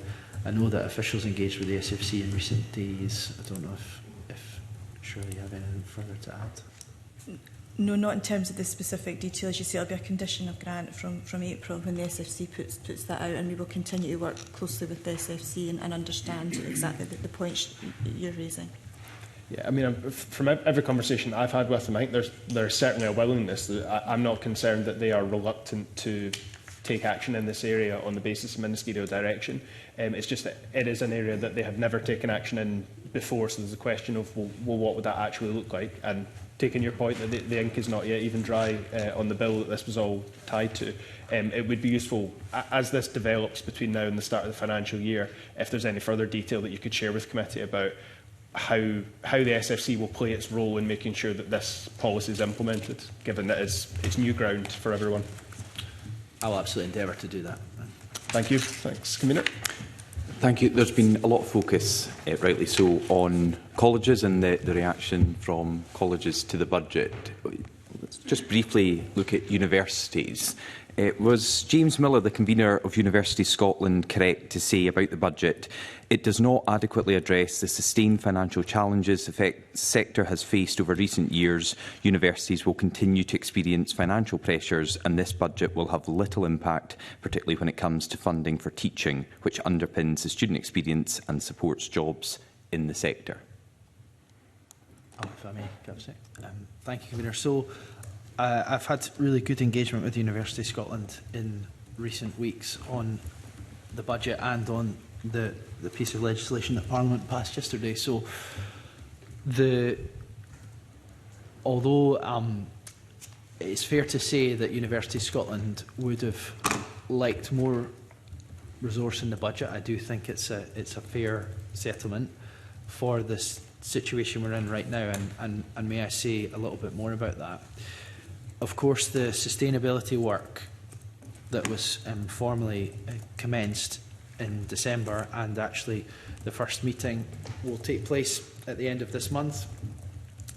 That work needs to be progressed and the conclusions arrived at, and of course those recommendations will be presented to the next Scottish Government ahead of the budget for the next financial year. And actually that is the time when significant decisions need to be made based on those recommendations on what the university sector requires. So I would say that although there has been an increase in the University of Scotland for universities in this budget, we are in a period of continuance, and the budget allows for that, of support, and the important period for considerations around what's required going forward will be after the sustainability group has made its recommendations, which will be the next financial year. But are you accepting this could have been a better budget for Scotland's universities? That's not a ringing endorsement from the convener of University of Scotland, is it? Well, I mean, sorry, I mean, most stakeholders are going to say that they could and would have liked more. I mean, I don't think I've ever come across a stakeholder in any sphere of public service delivery that has said that they wouldn't want more. So but I think it's a fair budget, is what I would say. But this stakeholder in particular is saying that this current budget doesn't adequately address the sustained financial challenges, and given your party have been in government now for almost 2 decades, that's part of a long-term approach taken in successive budgets. So and University of Scotland, you know, look, I've got no skin in this game anymore. I'm out of this building in a matter of weeks' time. But I do think we have to listen to stakeholders as well, and not just dismiss, oh, well, they would say that. I remember, I was looking back in last year's... No, I'd come to you in a second, Minister. I wasn't dismissing them. Okay. I respect them deeply. Yeah. I was just saying that that there is an uplift, but we appreciate that the university sector would have liked more, and that there are real challenges. But that's why we're working together with them on a process to arrive at recommendations to support the sector sustainably going forward. Did the resource allocation for higher education fall in the budget? It didn't. So what was it last year and what is it this year? It's increased, I think, both in resource and in capital for universities. Okay, so the figures? For the increase in the sector-wide resource funding is £25 million, equivalent to 3.2%, capital funding by 30.3 million, or 8.2%. So an overall increase together of £55 million for the sector, a 5% increase in relation to what they received last year. So, you know, I accept the point you make, Convener, in relation to challenges in the sector. I guess I would go back to the point I made earlier on, which is that all of the challenge experienced in the university sector just now was never going to be ameliorated in a one-year budget, and I think we should accept that. And I also think we should accept that institutions in Scotland do not exist in a silo. There are challenges across the United Kingdom in relation to our university sector, not least in relation to immigration changes, the reliance on overseas students, for example, and the changes that have been brought in by successive governments in Westminster have not helped. The ENIX issue that I mentioned earlier on, which University of Scotland attributed to be in the region of £45 million, I think, last year in relation to the challenges that was having, and then, of course, staff costs as well. So external factors have had an impact in relation to some of the challenges our institutions are facing. But I do support very much the points that Mr McPherson has made, and that wider work with University of Scotland in particular on a clear path forward will be really fundamental to help them provide the support they need to thrive into the future. Okay, you've said a number of times today, multiple times, that these problems are not going to be solved in a one-year budget, as if this is your first budget. It's not. Some of us hope it might be the SNP's last budget, but this is an issue that has been going on for many, many years, and it's not as if you've just come in the door and you're trying to sort out problems from previous governments. This party have been in government now for almost 2 decades, and therefore, when you're saying you won't be able to sort things in one budget, why not last year, or the year before, or the year before, or the year before? That's the point I'm making. Okay. I also want to come on specifically about veterinary medicine. Do you think veterinary medicine is adequately funded? What's the context of the question? That witnesses to this committee have raised concerns about the number of veterinary medicine students in Scotland. It's the highest cost of a degree out of any other degree, and we are now seeing more and more institutions, so to Glasgow and Edinburgh, having to take in students from overseas to offset the funding challenges, and therefore do we have enough domestic students studying veterinary medicine to secure a long-term pipeline in future for that sector? This is something I've raised with the Chief Veterinary Officer, who told me that there are active discussions in government about this, but it sounds like ministers maybe aren't involved. No, ministers will be involved. I would anticipate that Mary Goujon will be strongly engaged. So I was told it's rural affairs, but I mean, this is a higher education issue.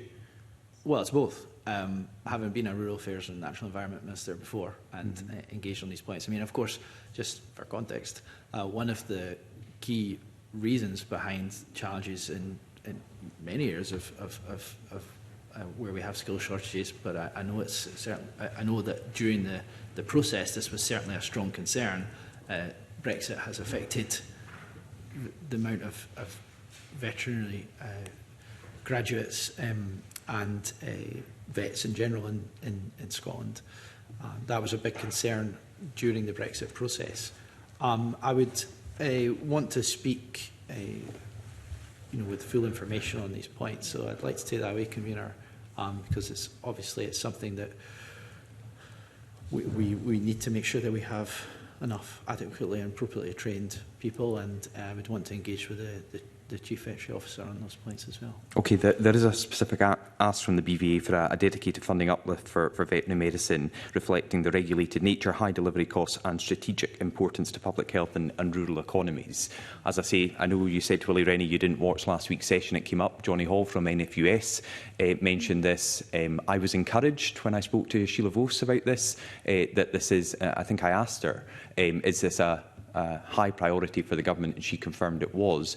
I'm therefore concerned if it's not on the Minister for Higher Education's radar, and therefore I would welcome an update on that.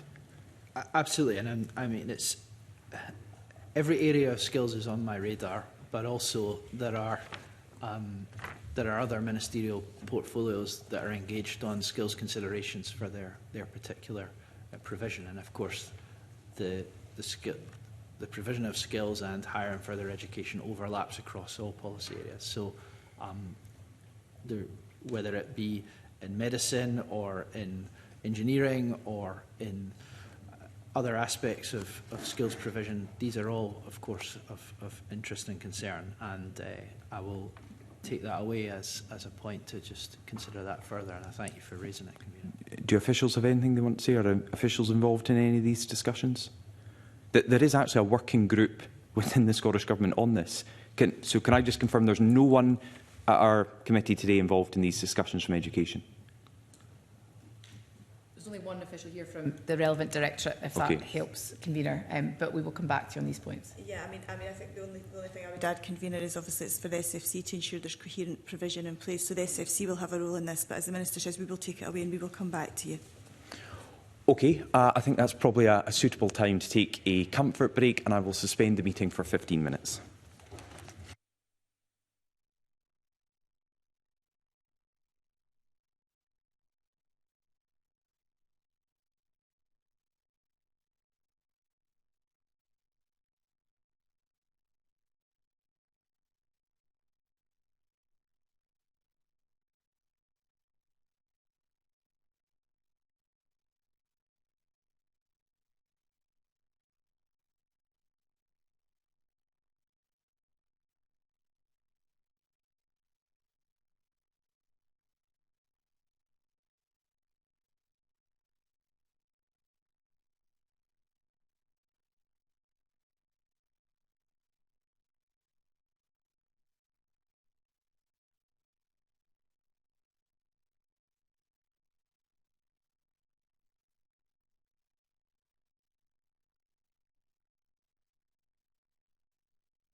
Welcome back. We continue our budget scrutiny with Cabinet Secretary, Ministers and Officials, and we move to Willie Rennie.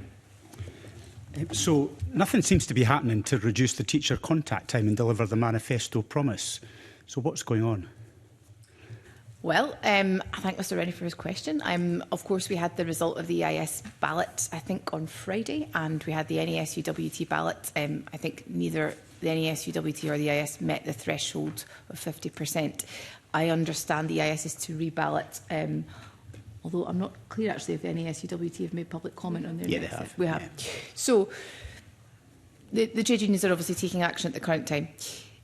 I'm very clear that we need to see progress on reducing class contact, because we know that's what's going to make the difference. But I'm also clear that since 2021, the teaching unions have come to the government, and this is not a new thing, and negotiated pay settlements. They don't attach conditionality to their pay settlements. My own views at other trade unions in other parts of government, for example, when I was in transport, we put these things together, but the teaching trade unions don't. So there's been a real focus on pay for the last 4 years, perhaps to the detriment of moving things on in relation to reducing class contact. We've put an extra £1 million in the budget this year to help support pilots of reducing class contact and how that would work. And Mr Rennie will know that in November I announced plans around about a 4-day teaching week, enhancement to maternity pay, and looking at creative ways in which you could essentially timetable the reduction of class contact, which we know will make a huge difference in relation to the working lives of our teachers. So there is work underway. We do need to get tripartite agreement. That means COSLA, Scottish Government and the trade unions all agreeing. And I'm very much focused on how we can do that. And I recognise the EIS are going out to reballot, and I also will be attending the EIS political hustings tomorrow. I think Mr Rennie is attending as well. So I will be listening and engaging with the EIS, because I would like to avert industrial action, not least because there may be a risk it runs into the exam diet, and I would like to avert that for our children and young people, but also for our teachers. So it's important we have that focused resolve in reducing class contact, and we'll be taking that forward with the SNCT and the plans that I set out towards the end of last year. So what I heard in that answer was excuses as to why you're not going to deliver the promise that you made, your promise, in your manifesto in 2021. You alluded to pay increases, you talked about pilots.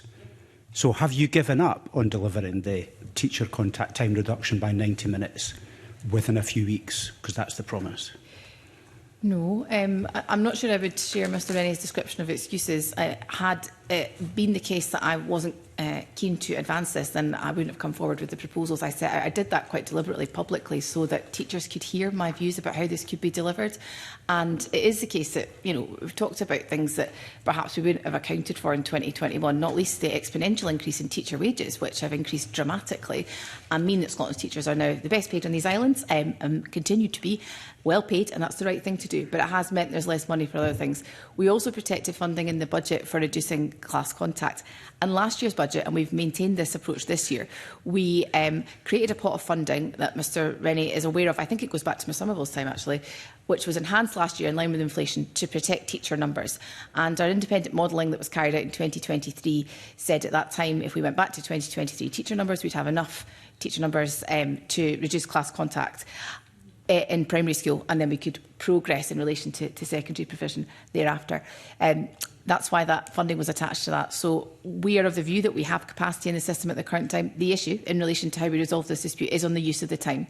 And as Mr Rennie knows, the EIS have a very clear view on this in relation to how that time should be split.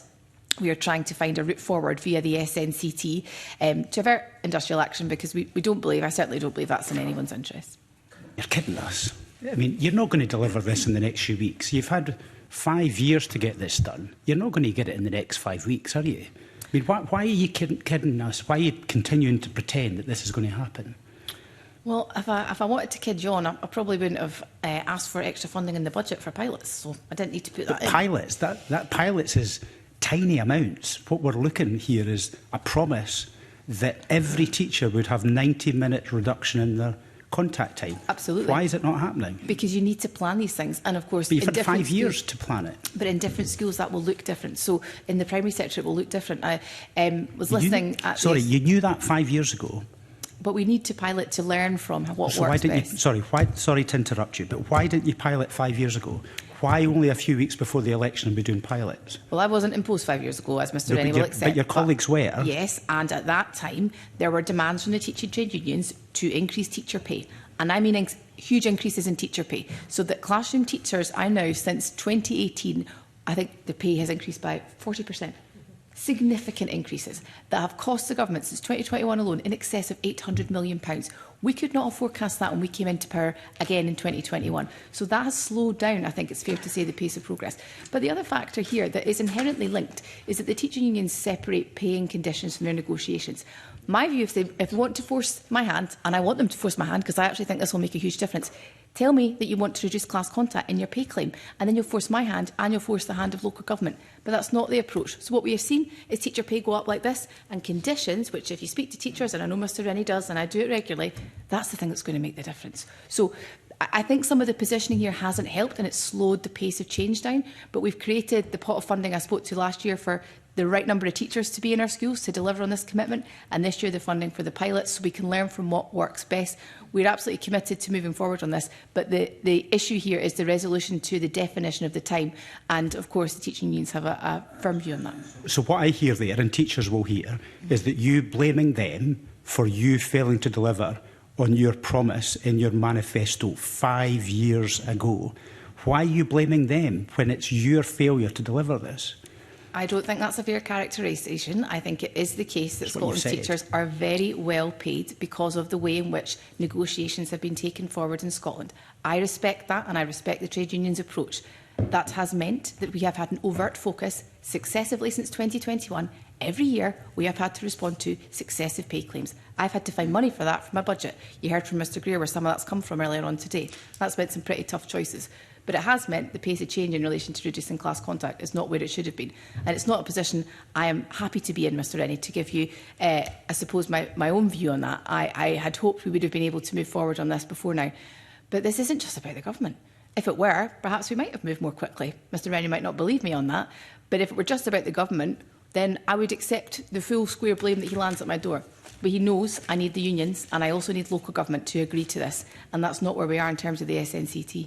So will we see a statement before this Parliament rises for the election where you are able to say we have delivered the 90-minute reduction in teacher contact time as set out in your manifesto? Will there be a statement? Well, I'm unable to give a statement today because I need the SNCT to agree it. So I could get up and give you a statement if you want and tell Parliament my view. To say that you've delivered it. Will that happen before the election? But I need the SNCT to agree to it. That's your manifesto promise. I am aware of that, Mr Rennie, but there are a number of things the convener alluded to at the start of this session that the government has not been able to deliver on. And there are challenges across the board in that respect in terms of inflationary pressures. But I'm very focused on how we can move forward on this. Last year's budget was a real opportunity to create the right number of teachers in our schools because we'd had a couple of years of falling teacher numbers. In the last year, since 2022, we've increased them by 63. I accept it's not enough, incidentally, but it's a start in terms of having the numbers required for reducing class contact. And I think we do need to look at creative ways in which that might be delivered. So I had a really helpful round table with the GTCS, the Teaching Trade Unions and COSLA 2 weeks ago now in St Andrews House, looking at short-term urgent action we can take to help alleviate the challenges. Because as Mr Rennie knows, we've got lots of primary school teachers who can't get jobs at the current time. So, for example, Pauline from the GTCS, who I know Mr Rennie has engaged with substantively, is of the view that we can look to support, for example, through dual qualification or retraining opportunities with the GTCS primary teachers going into secondary. Now, my view, and I think the trade unions would agree with this, is that we can have primary teachers in secondary schools as long as they are qualified to deliver those subjects. So we're very much focused on those short-term actions to plug the gaps where they exist and create opportunities for teachers, because we have this excessive number of primary teachers at the current time, and that could help to lighten the load in terms of reducing class contact. But the pilots are there. We need SNCT agreement. So I'm happy to give you a statement every week until dissolution, should you so wish, Mr Rennie. That's in your gift at the Bureau. But I still need COSLA and I need the teaching trade unions to agree. And so we have, I think, COSLA group leader meeting on the 30th of this month. And in addition to that, of course, the EIS have suggested they're going to reballot members. I am engaged in further advice from officials, which I received last night while we were in the Chamber voting on Mr Macpherson's bill. And I'll be considering that this afternoon around about urgent next steps we can take to try to unlock this, because I do think it's really important. We need the profession to have headspace to engage in reform, and I accept that's not where we are at the current time, and I also accept we should have delivered it by now. So getting that through the SNCT is very much my focus at the current time. Okay, Ms Dawn Innes, I think, is feeling left out, so I'm going to ask her a question. Yeah. Oh, yes. Supplementary on this, Miles Briggs. This poor old Liz Truss isn't getting the blame for this one at the minute. But the Cabinet Secretary has said that unions haven't prioritised this. The EIS have claimed that there's been no progress in recent years, but the union says over the past 4 years, EIS negotiators have worked tirelessly in their attempts to push both COSLA and the Scottish Government to make progress on this and reducing class contact time.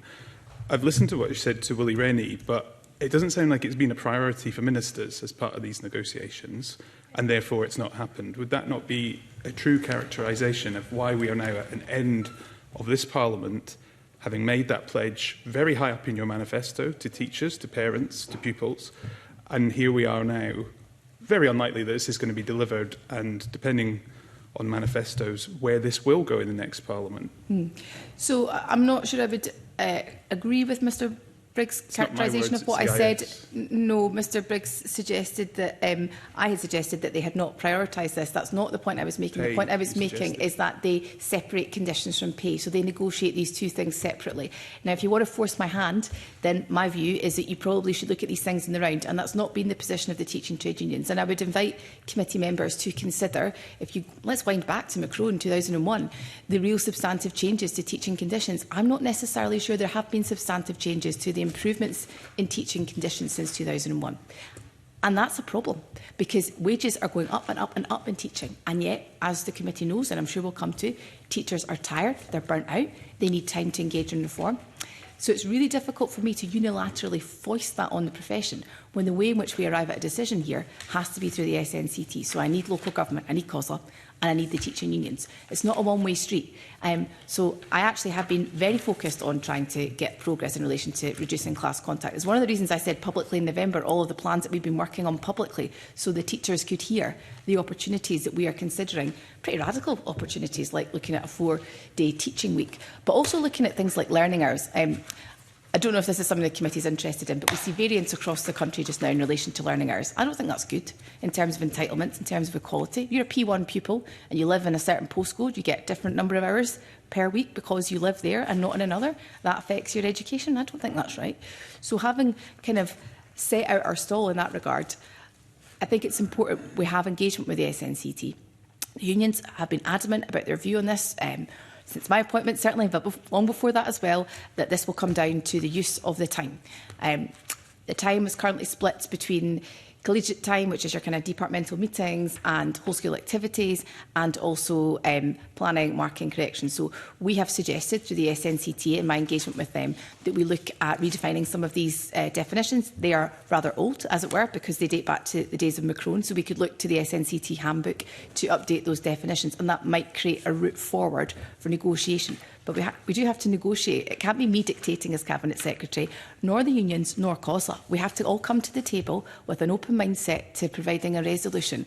And that's very much the kind of approach I'll be taking in the coming weeks to try and bring about that resolution. But also to Mr Rennie's point, I want to get on with this. That's why there's money in the budget for pilots, and we want to work with local government in terms of how we roll that out.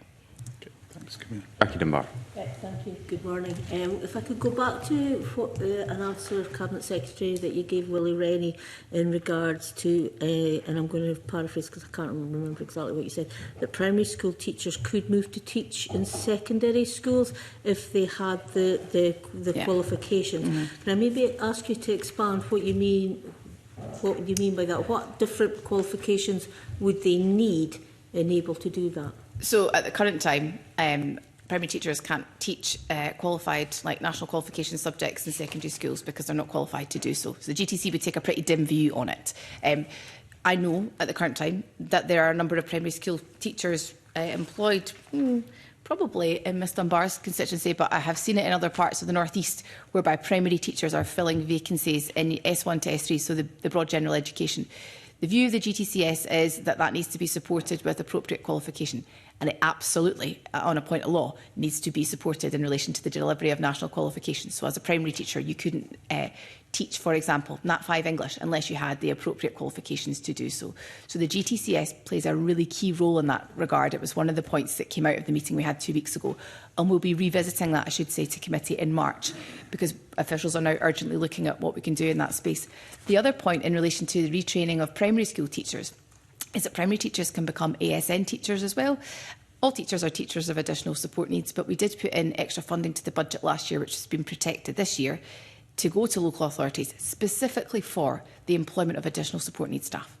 And that's another opportunity for our primary teachers to pursue in that regard. And the final point I would make on this is that PEF is supporting at the current time across the country, I think around 3,000 extra staff, of which 700 are teachers. So there are a variety of different routes in which primary teachers are not able to find employment.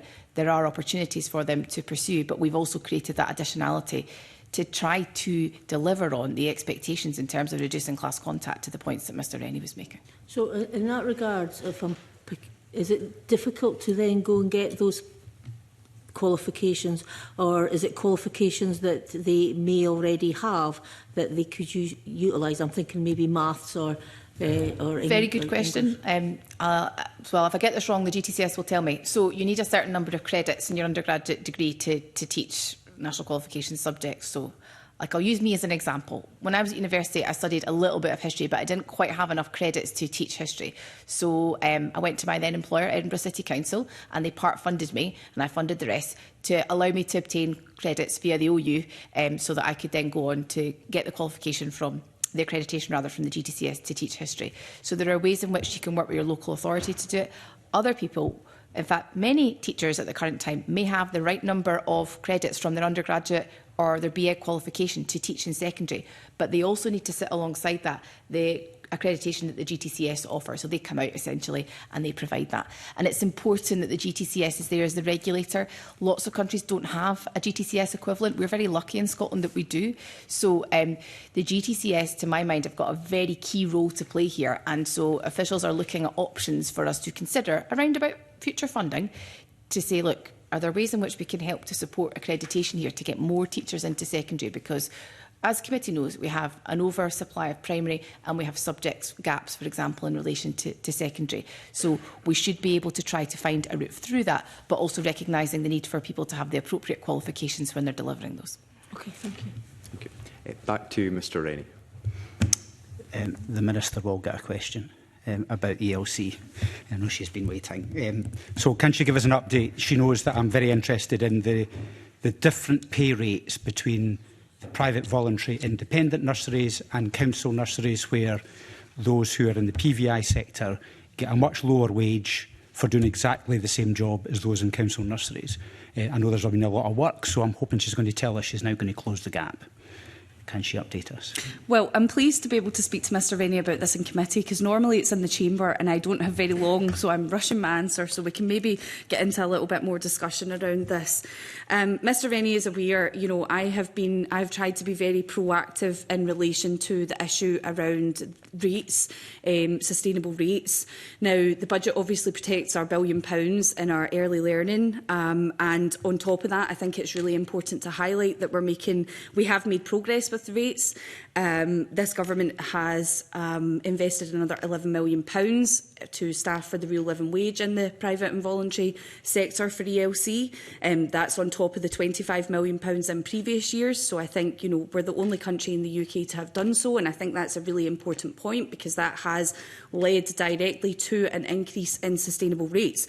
But as I said at the beginning, Mr Rennie knows that this has been an ongoing issue and an ongoing point of priority for me. So there has been the Sustainable Rates Review that Scottish Government and COSLA are continuing to work through in terms of the continuous annual rate setting process, but there's also been the cost collection exercise undertaken by the DIFLI Partnership. Now, the findings of this are going to be published in the spring. I'm confident from the feedback that I've already had for the sector, and equally from the uptake in that is going to produce some very informative data around the costs of delivering early learning. What I should say is, in terms of the figures around rates, As a result of our investment, average rates paid to providers for 3 to 5-year-olds receiving funded ELC have increased by around 78%. However, over the last 2 years, we've still seen a consistent difference of £2.23 between the lowest and highest payments to a funded provider for the free meal commitment. So while, of course, and I've said this before, some variation is to be expected, I am still highly concerned about the high level of disparity that we are seeing. So when that data is released in the spring, I would really encourage local authorities to have real regard to that when they are setting their rates for the coming year. However, this is, as I say, I'm still to receive advice around the findings of that cost collection exercise, and I'll be considering next steps as we go along. So I want to make sure Mr Rennie knows that's not a closed door. This is still very much in train. It feels like we've been gathering evidence for like decades, forever. When are we actually going to get a conclusion? And I know the Minister says we're going to get a publication in the spring, but that's not necessarily a conclusion. I mean, the root of this comes back to when we originally moved to the 1140, which I welcomed. When we moved to that, we said council nurseries, they can have national terms and conditions. Then we said for private nurseries, we're going to move you up, which was good, but only to the real living wage. So you baked in a difference between the two sectors, creating enormous pressure. And that's why we're seeing nurseries reducing in capacity, nurseries closing, including in my part of the world, in part because of this, because there is not a level of support that allows them to hold on to experienced personnel. They can get new people through the door, but they can't hold on to them because they're obviously going to get paid much more in a council nursery. So this is inherently unstable, and unless you change that difference between national terms and conditions and real living wage, the problem is going to continue no matter how many reviews that you do. So are you looking at creating some kind of parity? I don't expect it to be closed overnight. It's taken decades to even just do the survey, so I don't expect it to happen overnight. But we surely have got to recognise that's where the fundamental problem is, and it was the government that agreed to that on day one. I've been very clear in terms of laying out my concerns around this.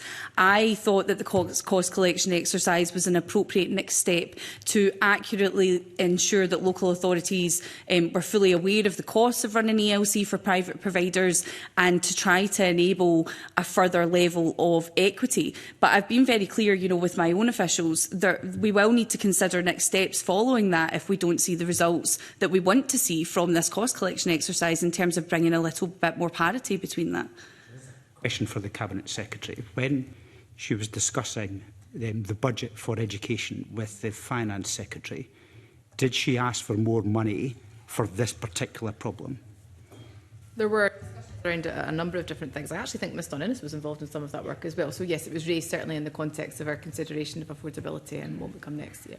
And was there an acceptance from the Finance Secretary? I don't wish you to reveal everything that was said, but was there an acceptance that this was a priority that needs to be resolved? I think there's an acceptance across the piece that there's an issue here and we do need a long-term solution to it. And Ms Dunn-Innes has set out, of course, the work that we'll publish in the spring, and I think that gives us a bit of a springboard, or the next government, I should say, an opportunity to look at how we might resolve the inequity that has grown up in relation to the issues Mr Rennie has raised. I don't wish you to make statements to Parliament all the time, but are we going to get a statement before the election saying that we're going to close the gap between the PVI and the council nurseries? Is that going to happen? Well, the Bureau obviously considers statement requests. Let's say you'll get my vote on the Bureau for making that happen. Will you make a request?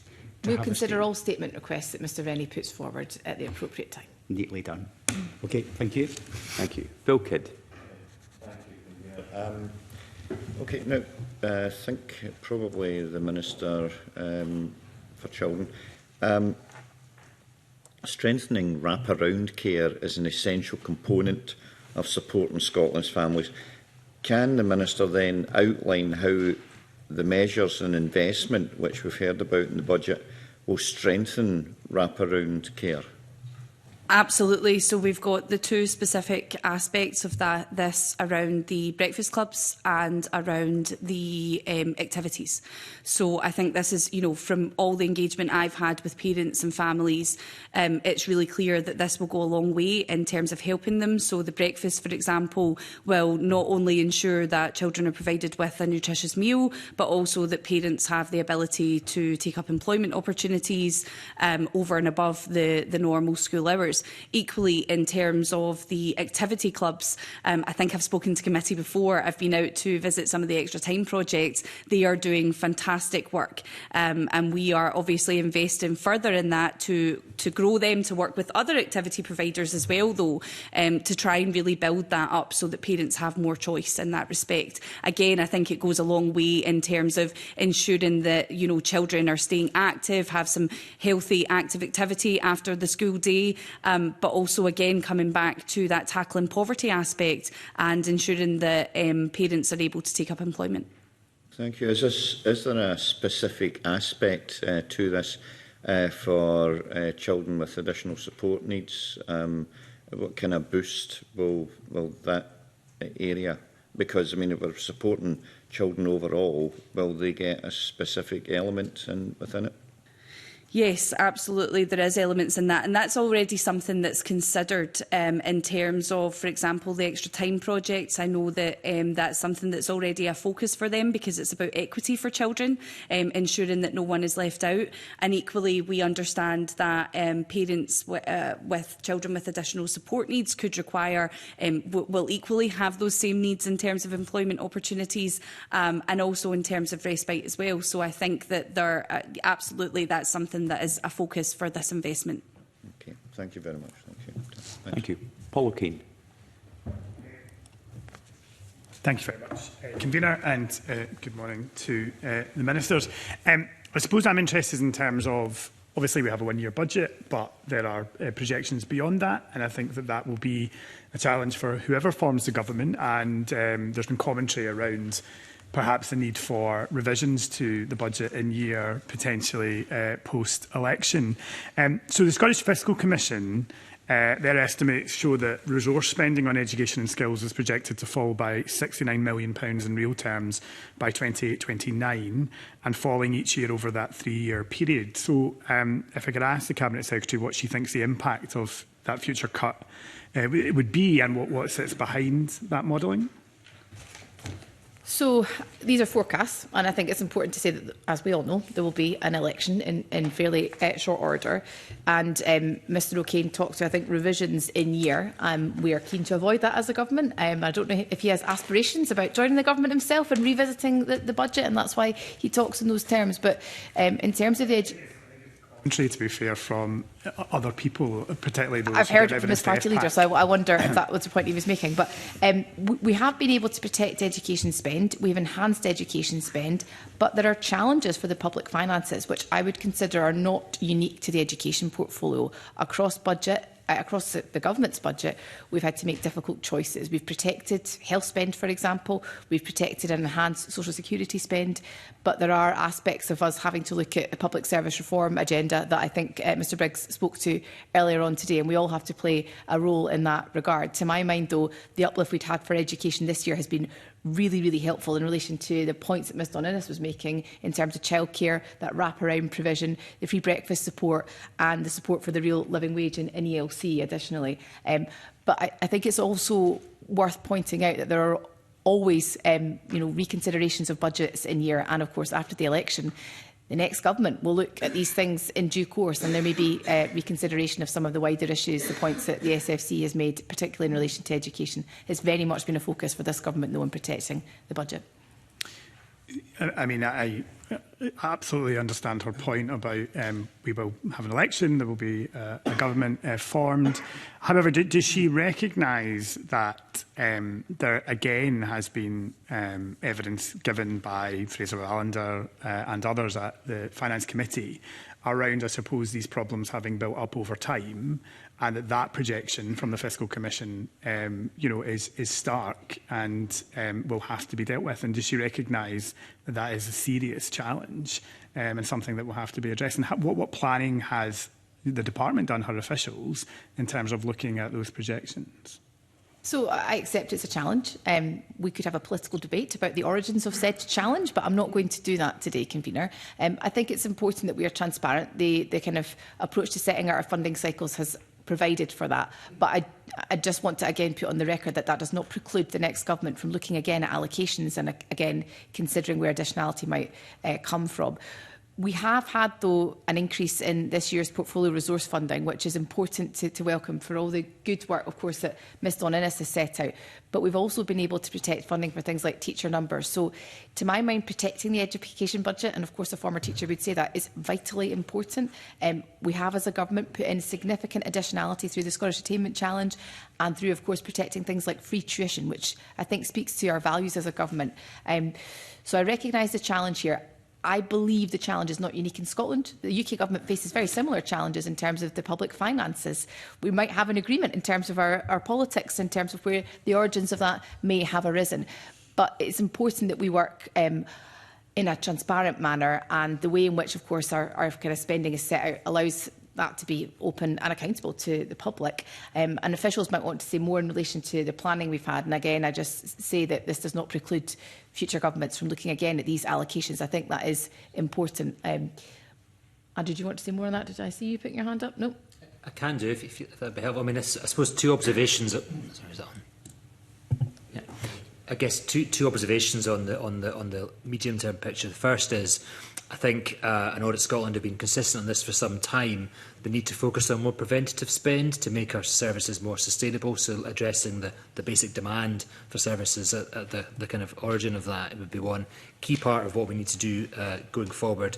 And then secondly, we mentioned earlier the workforce targets, the public service reform strategy and the portfolio efficiency plans that have been produced by each of the issues, and I guess that speaks to the point about the departmental planning around that longer term challenge. So I think we said earlier we would send the committee a bit more information about that efficiency plan as one of the actions from this meeting.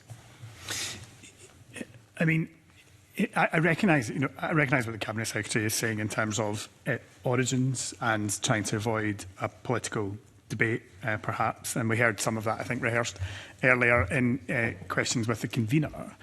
But, I mean, does she recognise that her party has been the governing party for 19 years, that there have been a substantial increase to the Scottish budget in terms of, particularly in the last two budget cycles at UK level? And does she recognise that that forecast is deeply concerning in terms of the resource that will be allocated to education? And does it not suggest that this government, in their last month of this Parliament, are deprioritising education in terms of that forthcoming spend? Well, if that were the case, then, of course, we wouldn't have seen these increases that I spoke to previously in relation to the uplift we've seen. We've talked today about the increase in relation to colleges funding, the increase in relation to childcare, the increase for free breakfast. But Secretary, if you are returned to government, and are you going to preside over what the SFC has outlined here? I accept what you're saying in terms of the one-year budget that we're discussing, but is that future planning I'm interested in? Well, I am going to be political here because Mr O'Kane invites me to welcome additionality from his party. And I think we have to be pragmatic about the challenges that his party settlement has created for this government. Of course, not least in terms of employer national insurance contributions, which we know are costing the public sector in the region of £400 million per annum. So those challenges could be alleviated by different decisions being taken elsewhere. And I would certainly encourage Mr O'Kane to encourage his colleagues elsewhere to look again at the ways in which they can support this government, because actually, when considered in the round, the uplift to Scotland is marginal because of those ENICS contributions that are hitting our public services and really creating a detrimental impact. I'm not sure that I would call the largest uplift to the settlement as marginal. And I don't think some of the commentary that's been provided around that does that. And we could get into the debate around what would the Cabinet Secretary suggest is done in order to...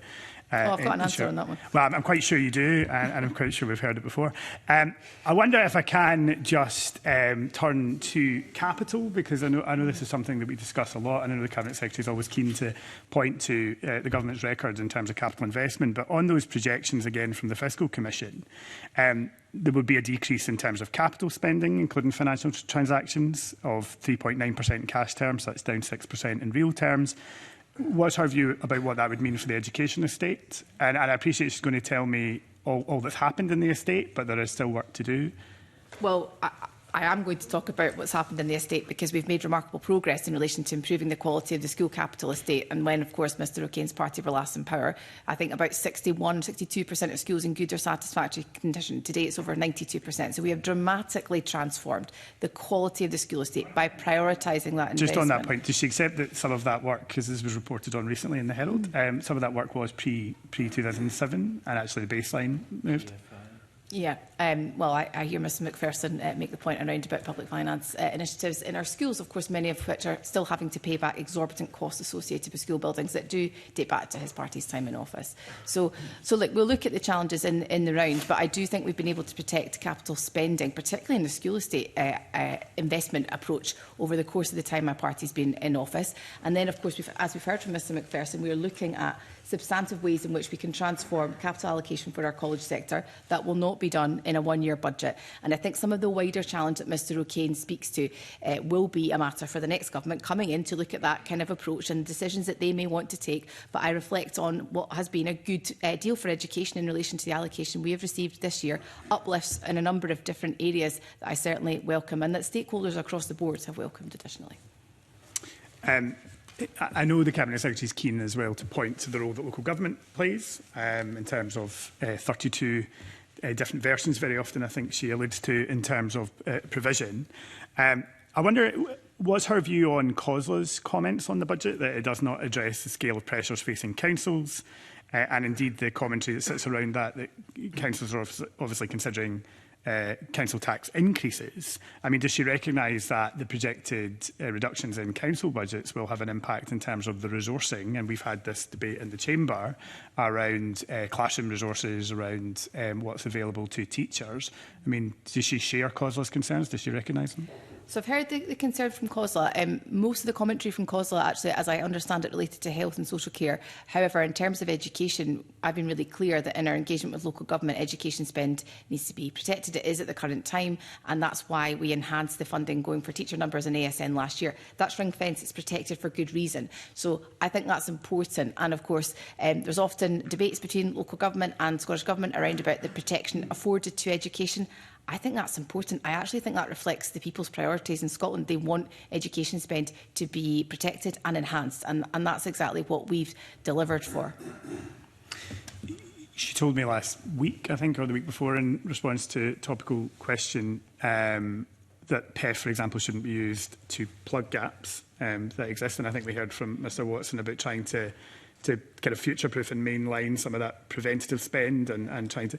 I mean, does she recognise, though, that those SFC projections to council budgets will inevitably lead to issues like PEF being used to plug gaps? So I think Mr O'Kane makes a really interesting point. And of course, what comes next in relation to PEF, Scottish Attainment Challenge, it's a matter for the next government. But as Mr O'Kane knows, I commissioned John Wilson, former head teacher, to do a piece of work for the government to look at what comes next in terms of SAC. And I think his party and mine are aligned in relation to our commitment to continuing SAC, because we know it's so important. But I spent the last year or so going around the country speaking to head teachers and asking them about what they think should come next. And I think we need to think really creatively about what replaces PEF and SAC and how we can get that additionality into our schools. You know, it's not additional anymore, to the point that Mr O'Kane makes. I'm not necessarily sure we can divorce, though, a decade plus of austerity from what's happening in our classrooms just now, because the interventions I now see being used in relation to PEF are a response to poverty.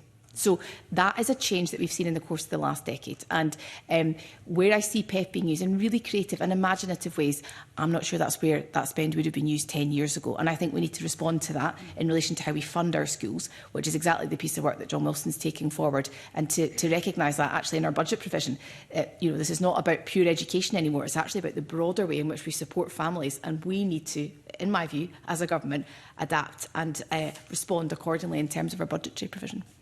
I mean, absolutely, I recognise a lot of that, but I would suggest that if the SFC are suggesting that council funding is going to drop many of those services to which she refers, and I've heard her say this before, that schools are required to do a lot of the scaffolding, essentially. But if you're going to cut health and social care partnership budgets, reduce social work elements, reduce the support that sits around that, you're not going to be able to fill that gap in school. So I just would put to her that there seems to be a lack of focus, if you like, on those reductions to local authority budgets, which are inevitably going to have an impact. Well, you know, the role of local government here is really important. And of course, local government received a good settlement this year. I am of the view that they have had a good settlement, and that's certainly what the Cabinet Secretary for Finance set out. They received a very good settlement last year additionally, and we'll of course continue our engagement with them. Of local authorities? Well, they're not here today. I'm sure you will hear from them. But we'll continue our engagement with local government. We need to continue that engagement, of course, for good reason. And for some of the reasons that Mr O'Kane sets out, I am particularly minded about the money that I'm protecting for teacher numbers and for ASN in terms of our engagement with local government.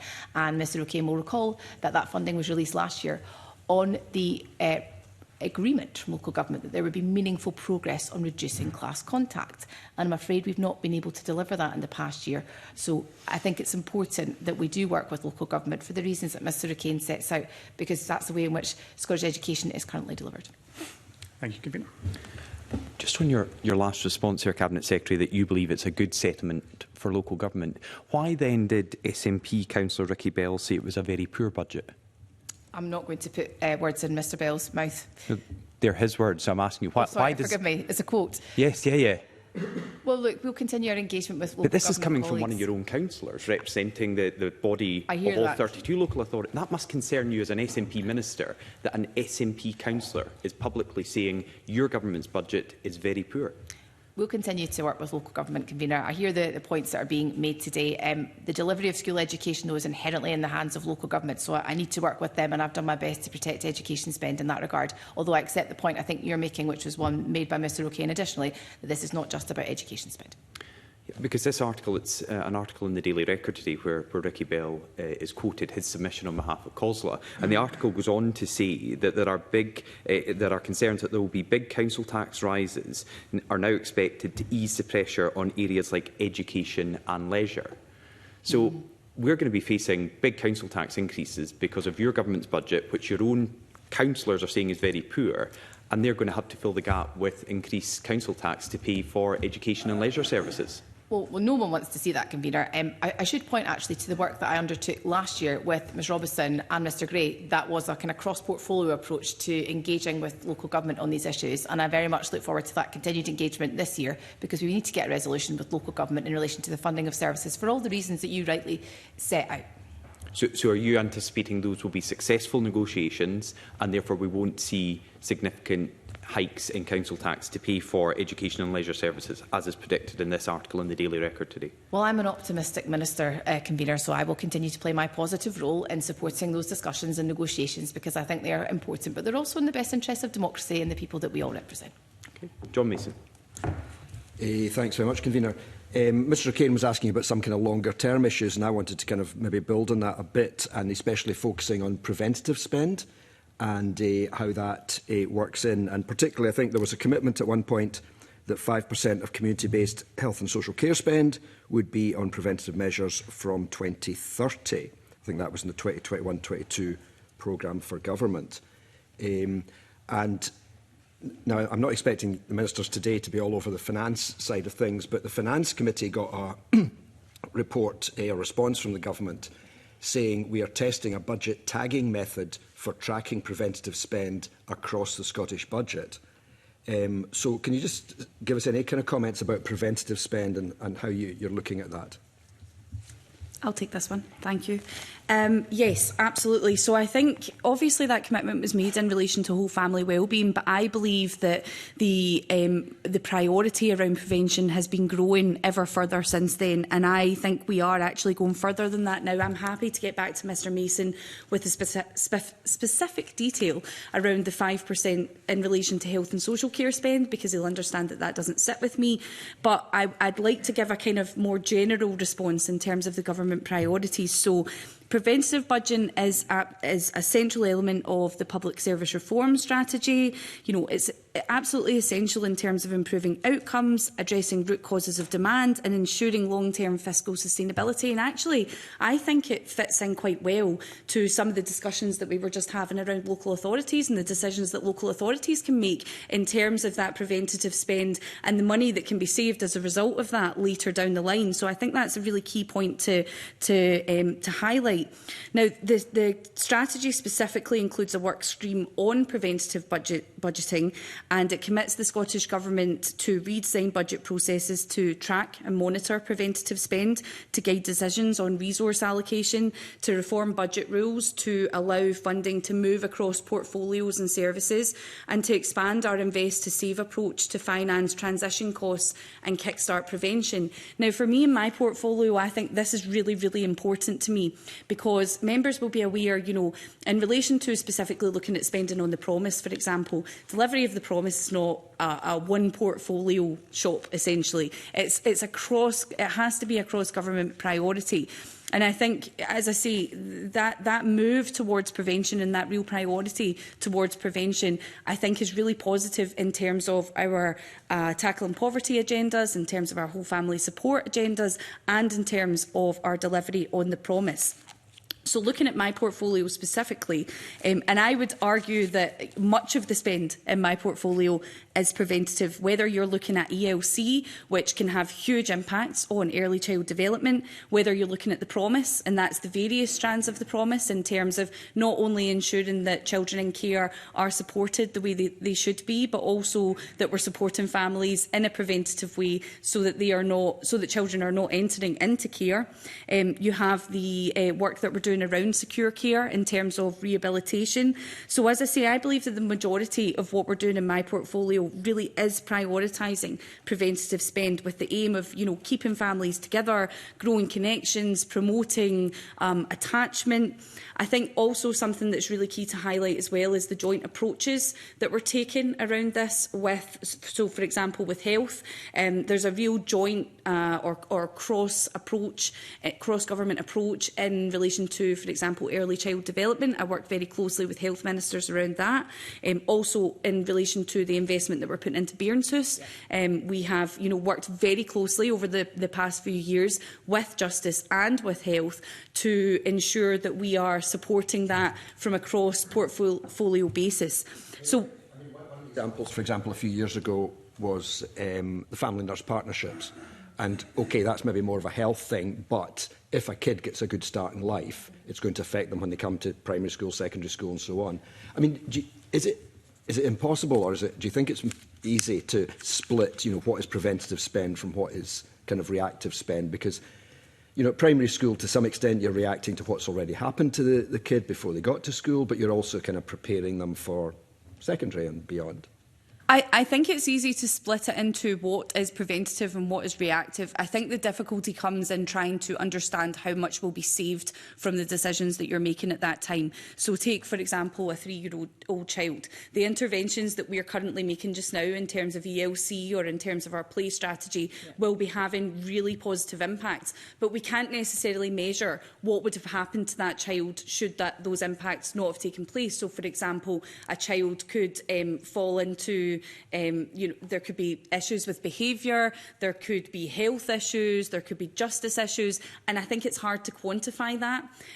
But I think, as I say, in terms of the work that I've already put forward in relation to the strategy, I think that we're getting better at that. I think that's improving, and that will be something that continues to be a priority for the government. Okay. May I say yes, absolutely. I mean, I think that just to build on that, arguably all education spending is preventative spending.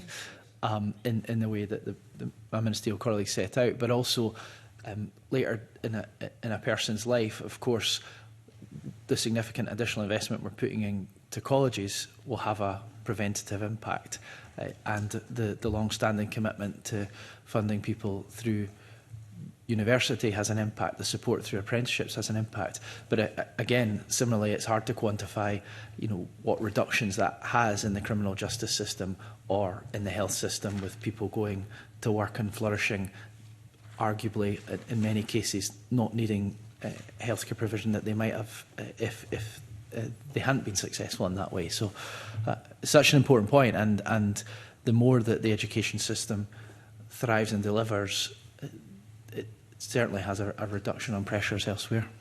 Okay, thanks so much. Thanks, Commissioner. Thank you. George Adam. Thank you, Convener. I'd like to ask the Minister for Children and Young People and the promise. Mainly I was trying to get a question to back a Bill Kidd's question. No, it's not your fault. It's just I'm shy, retiring personality of mine that I never managed to get your attention. But it was basically on the wraparound care, Minister. where you were talking about how we're going to invest in that, and you brought up it was the Cabinet Secretary that brought up the fact in our opening statement about working with the SFA and after school care stuff. Now, I had the debate of the week last week when we discussed the importance of football in Scotland, and it talked about the charitable trusts that are working in various clubs to try and deliver these types of things. Is that the type of thing you're talking about? Then they're already doing work in the community. You're working with the SFA to get them to do their wraparound care, or what are you talking about when you say you're working with the SFA to try and deal with that? So it's bolstering what is already there, and I know exactly what Mr Adam refers to. I've been out to visit St Mirren Charitable Trust, and I know the fantastic work that they're doing. So at the current time, we've invested £5.5 million in our Extra Time programme. That currently supports around 5,000 children, most at risk of living in poverty, to access, free after-school meals and to ensure that, healthy activity. So we want to expand this provision to new clubs and to more families. Now, I've been clear, as I say, I've been out to visit a number of the Extra Time projects, which are football-based, and they are, as I say, doing fantastic work. It's great to see the young people involved in that. But I would like to see that expanded out, of course, not taking away the importance of football in our local communities, absolutely. But I do think that we may be missing out on some opportunities for children. So I want to continue to work with the SFA, but I would also like to see us expand that out to perhaps take in other activities to ensure that there are choices and opportunities for all children and families. On the same subject, and I'm kind of going off at a tangent slightly, but please, Convener, indulge me in this, with regards to the football idea, because I was approached by a St Mirren chairman a long time ago. He's long away, and he flippantly said, when are you going to start seconding social workers and people like that into the football club? And when I went away and thought about it, it made sense, because, when you're wearing a football polo shirt, and I'm hearing from St Mirren, Raith Rovers, wherever you're from, you're going to get a different answer to the door than what you are with that. So is there not a role there with the wraparound care and using that kind of ethos of, people, you're going to be helping people that are not necessarily going to engage in general? When you're dealing with poverty, you're dealing with parents and young people that might not engage with these types of things. So use absolutely every part of the artillery you've got to try and kind of deal with that. Absolutely, and I think that really fits behind our sort of whole system approach. So one of the Extra Time projects that I visited, I believe it was in Dundee, where it had very close links to the early adopter work that was being undertaken in that area as well. That allowed them to understand some of the difficulties that families were experiencing.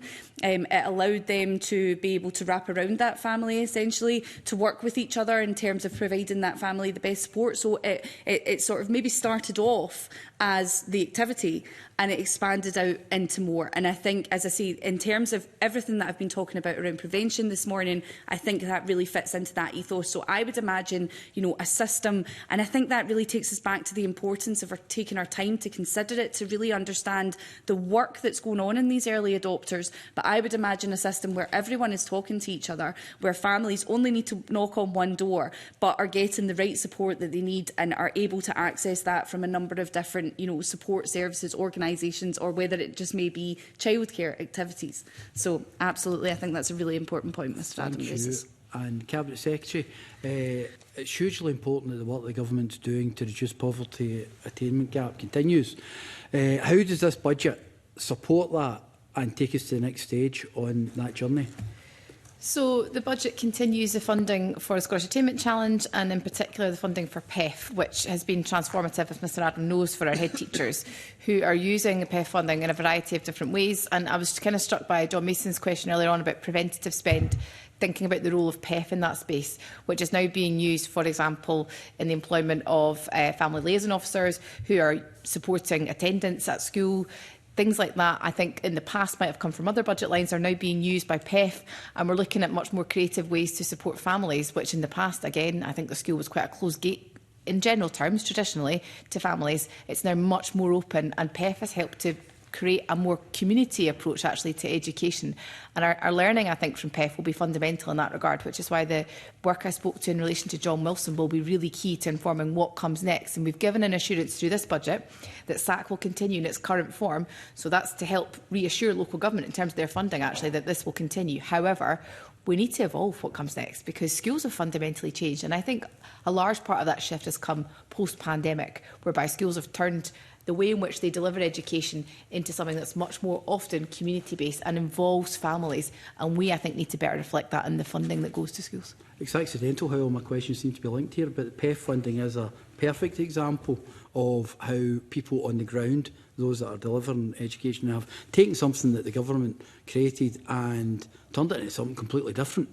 And as when you're looking at your ideas for the future about how we can deal with these issues, maybe kind of localising some of that again, is that definitely kind of on the cards when you're looking at that in the future? Yes, I suppose I would reflect, convener, that PEF is actually very localised at the current time because head teachers have ultimate control over how it's spent. And, you know, I think that's actually been a real positive of the way in which we've provided that funding. It's led to lots of creative interventions that I'm pretty sure we wouldn't have come up with in Scottish Government, and I'm not sure local government would have come up with those interventions as well.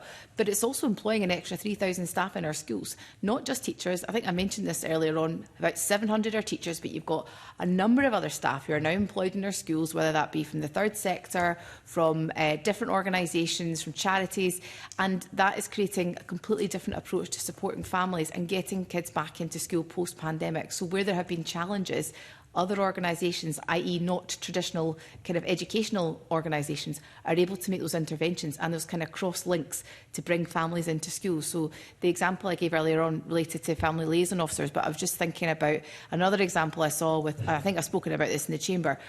It's like a kind of morning coffee group for mums in a primary school whereby they come in, they have a cup of tea, and it's all about supporting their mental health. And on the face of it, you might look at that and think that's not an education intervention, but it absolutely is, because these mums are now engaged in coming into school. They know each other. There's a community around about them, and it's supporting better attendance in the school as well. Head teachers know their schools far better than I do, and I think quite often, as is the case, better than their local authorities do. So they know how to target that spending. And I do think they'll be learning from the way in which we evaluate SAC, and we learn from that. And of course, I should say that's a matter for the next government. But we don't want to lose some of the good work that happened under PEF. And I think that empowerment agenda that has flowed through the approach that we've given to head teachers has been really key to the success that we've seen so far. And one of the questions I wanted to ask as well, the £3.5 billion for the sector in the announced in the draft budget, can you give me a wee bit further detail on how this figure will assist in reducing the pupil-teacher ratio in the classrooms? Because it's been another one of these ongoing issues over the years. We have an improving picture in relation to our pupil-teacher ratio. It's coming down, which is good, and it's because of the investments. We've had an increase in teacher numbers this year. I think I mentioned that to Mr Rennie earlier. Teacher numbers have increased in the past year by 63. I would like it to have been more, but it has improved the pupil-teacher ratio and also has led to smaller class sizes in our primary schools, which is certainly to be welcomed. That's only happened as a result of us protecting funding through the budget for teacher numbers and for ASN to help allow local authorities to employ more staff in our schools to bring that PTR down. So I think that's been fundamental to creating those types of learning environments where our young people feel supported. And when we think about some of the challenges in our schools just now, whether that be on attendance, behaviour, ASN, PTR is really important. So the school I spoke about earlier with the mums, they also have a teacher employed in that school, an extra teacher, who has essentially a role in taking out smaller little groups of pupils to help support them in terms of additional support needs. So she takes smaller groups of 3 or 4 pupils out of class to give them targeted interventions and support. So there's lots of creative ways in which PEF can approach and adapt to that, and is helping, of course, to the point that Mr Adam makes, to lower the PTR overall. Other things that you've brought up already is ASN, and I'm asking mainly from the point of view as in the last couple of years my granddaughter, my oldest granddaughter Daisy, was diagnosed with autism, and she was in a classroom that has a kind of this smaller class for herself and some other kids. She says I don't talk about it enough in Parliament, so I've name-checked her there as well. But she's dramatically, this support has made a big difference to her in primary school. She's 10-year-old.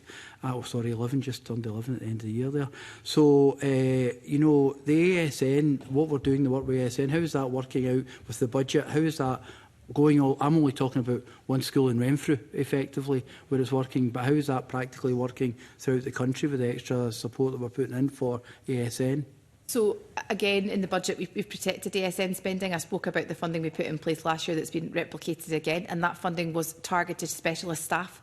My own view was that it should be used for ASN teachers, but I don't want to direct, so some local authorities and some head teachers might want it to employ extra speech and language therapists, for example, extra pupil support assistants, and we have the second highest level of pupil support assistants in our schools on record, which is to be welcomed. Lots more staff in our schools now because of that protection of that budget line.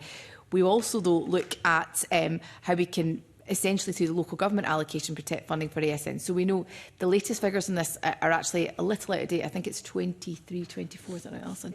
Yeah, 23-24. And just for committee's awareness, there will be updated figures. They report later in the year for reasons I still do not understand, but they will report before the end of this session to give the committee more up-to-date figures. It was sitting at over £1 billion to spend in relation to ASN.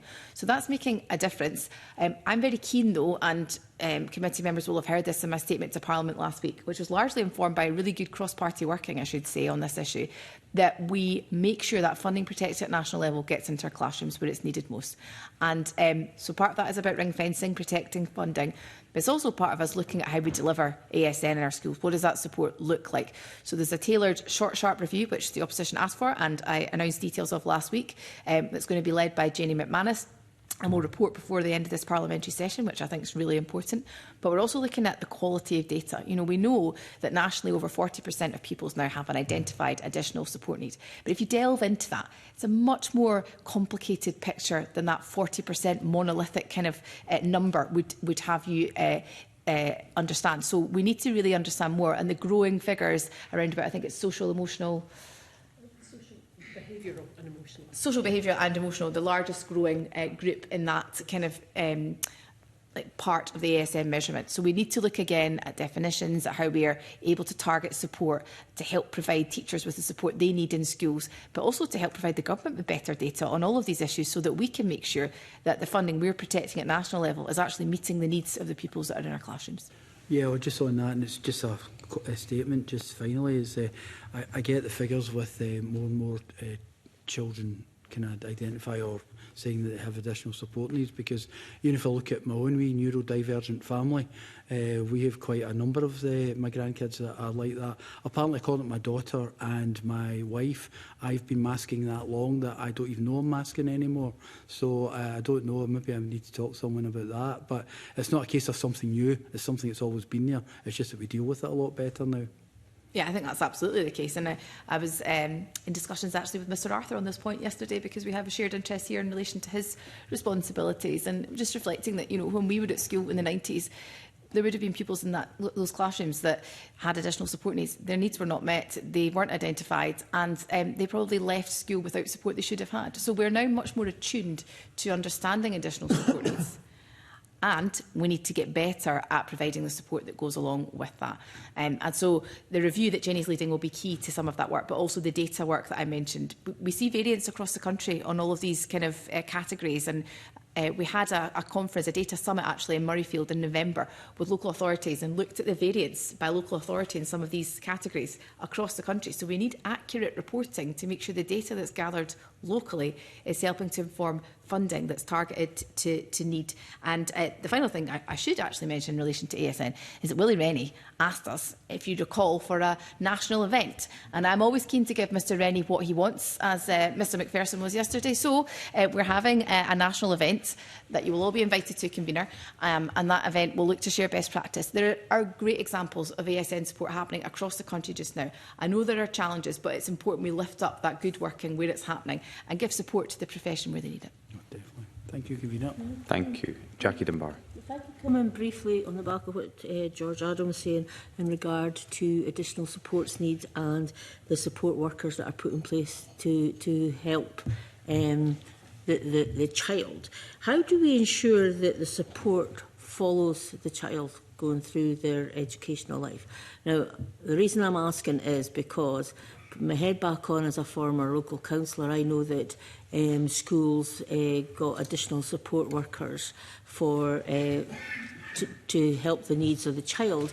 But then as the child moved on up schools, the support worker didn't follow them, if that makes sense. The support worker would stay at like primary school, and then the child would move on to secondary. So how do we ensure that support follows the child rather than stays at the school?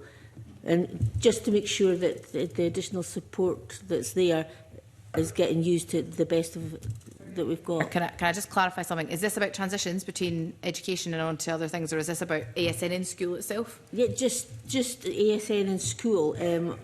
For example, if a child in primary one needed additional support needs, you'd maybe put in a support worker to help them, and but then they wouldn't necessarily follow them into primary two or even into first year of the academy, and new support would need to bring in. So I sometimes think, and it could be changed now because I've been away from local authority for a while, but I just felt that sometimes it meant that support was left at a school when the child transitioned onto secondary. I don't know if I'm making much sense. No, I do. I think I follow the point. I'll try to answer as best I can. I suppose some of this goes back to the points that Mr O'Kane was making earlier on. We have a pretty devolved structure in relation to the delivery of school education, with my 32 local authorities off doing their thing. And the way in which they experience young people's support for ASM will differ by local authority. It will also differ by school, and it will depend on the staffing structure that's used. My own view, and I just put that on record, this is my view, is that we should have much greater consistency for young people, but also for families. I spend too much time as Cabinet Secretary meeting with parents and carers where things have gone wrong. And I listen and I am sympathetic and I want to fix it. And it's very difficult because the statutory powers rest with local authorities. Now, I don't want to prize them away from local authorities. That's not the point I'm making. But I am saying we need greater consistency. So I made the point there around about data collection, but we need greater consistency of support.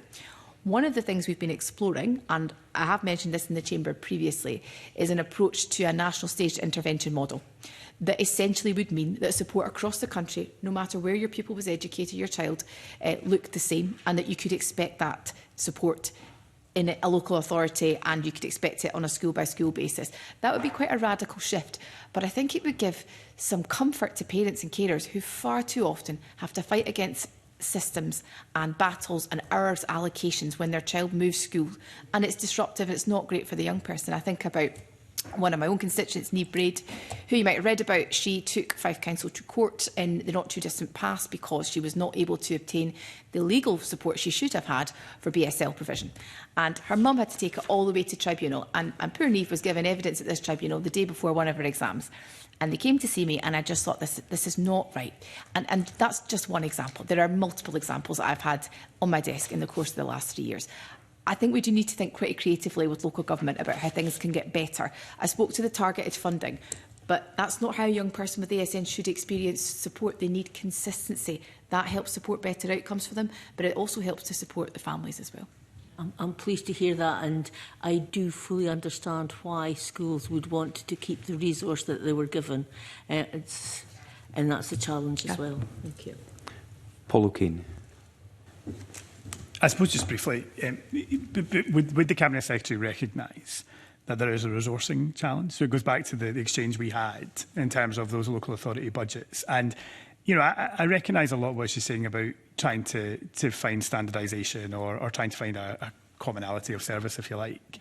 But she would recognise that local authorities have had to make decisions very often based on children having to have higher tariff needs or be higher on a stint scale, for example, because there's just not the resource very often, let's be honest, to provide more specialised support in terms of individual PSAs, for example, to a pupil. So should recognise the resourcing problem.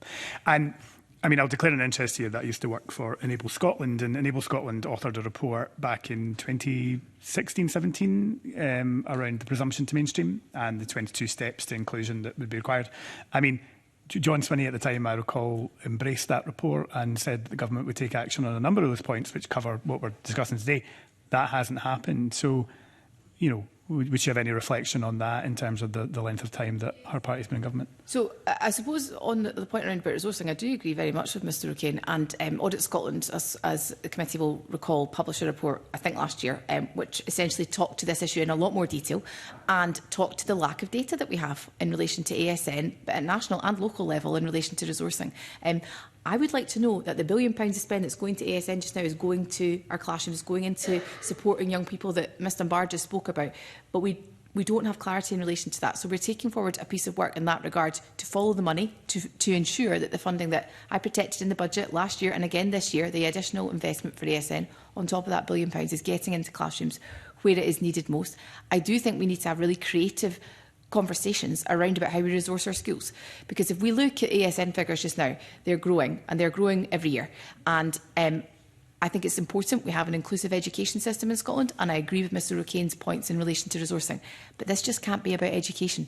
We have to look more broadly at all the issues actually that Mr Mason made in relation to cross-portfolio spend. We need to look at the role of health. We need to look at the role of other parts of government in that regard. And that's why the work that John Wilson is taking forward, which looks at these issues in the round, is going to be fundamental to my mind. The other point I would make is Jenny McManus's review is now underway. And if Mr O'Kane and committee members have firm views on this, I would certainly encourage them to meet with Jenny McManus to make their views known. She has contacted, I think contact's been made with her to arrange a kind of round table conversation. I mentioned it in my statement last week to ensure that essentially she is cognisant of all members' views on this topic, because that ask came from a cross-party meeting that we had last year. So I agree with Mr O'Kane in that regard. The final point I would end on is, OK, we're going to have extra resource. I agree. From where in the budget should it come? Now, the government, of course, has set out our draft budget. It's a draft budget. But I do have to ask the question, if we want more resource, I would like to hear from other parties from where that should come from. We are putting in significant additionality in terms of ASN.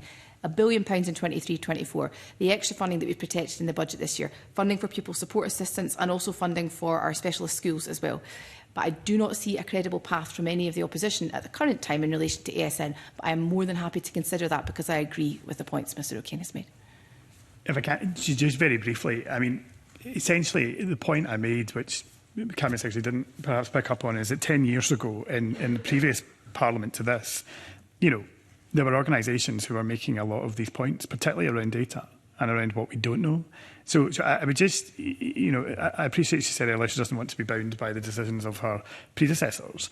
But what has the government been doing? I mean, we're now, in the end of this Parliament, talking about collecting data. We're now talking about reviewing much of this. But these calls have been there for 10 years and more. Yeah, I think we need to be mindful, though, Convener, that actually, if we go back 10 years ago, the percentage of ASN pupils in our schools was far smaller than it is today. So I'm not necessarily sure we can compare these things.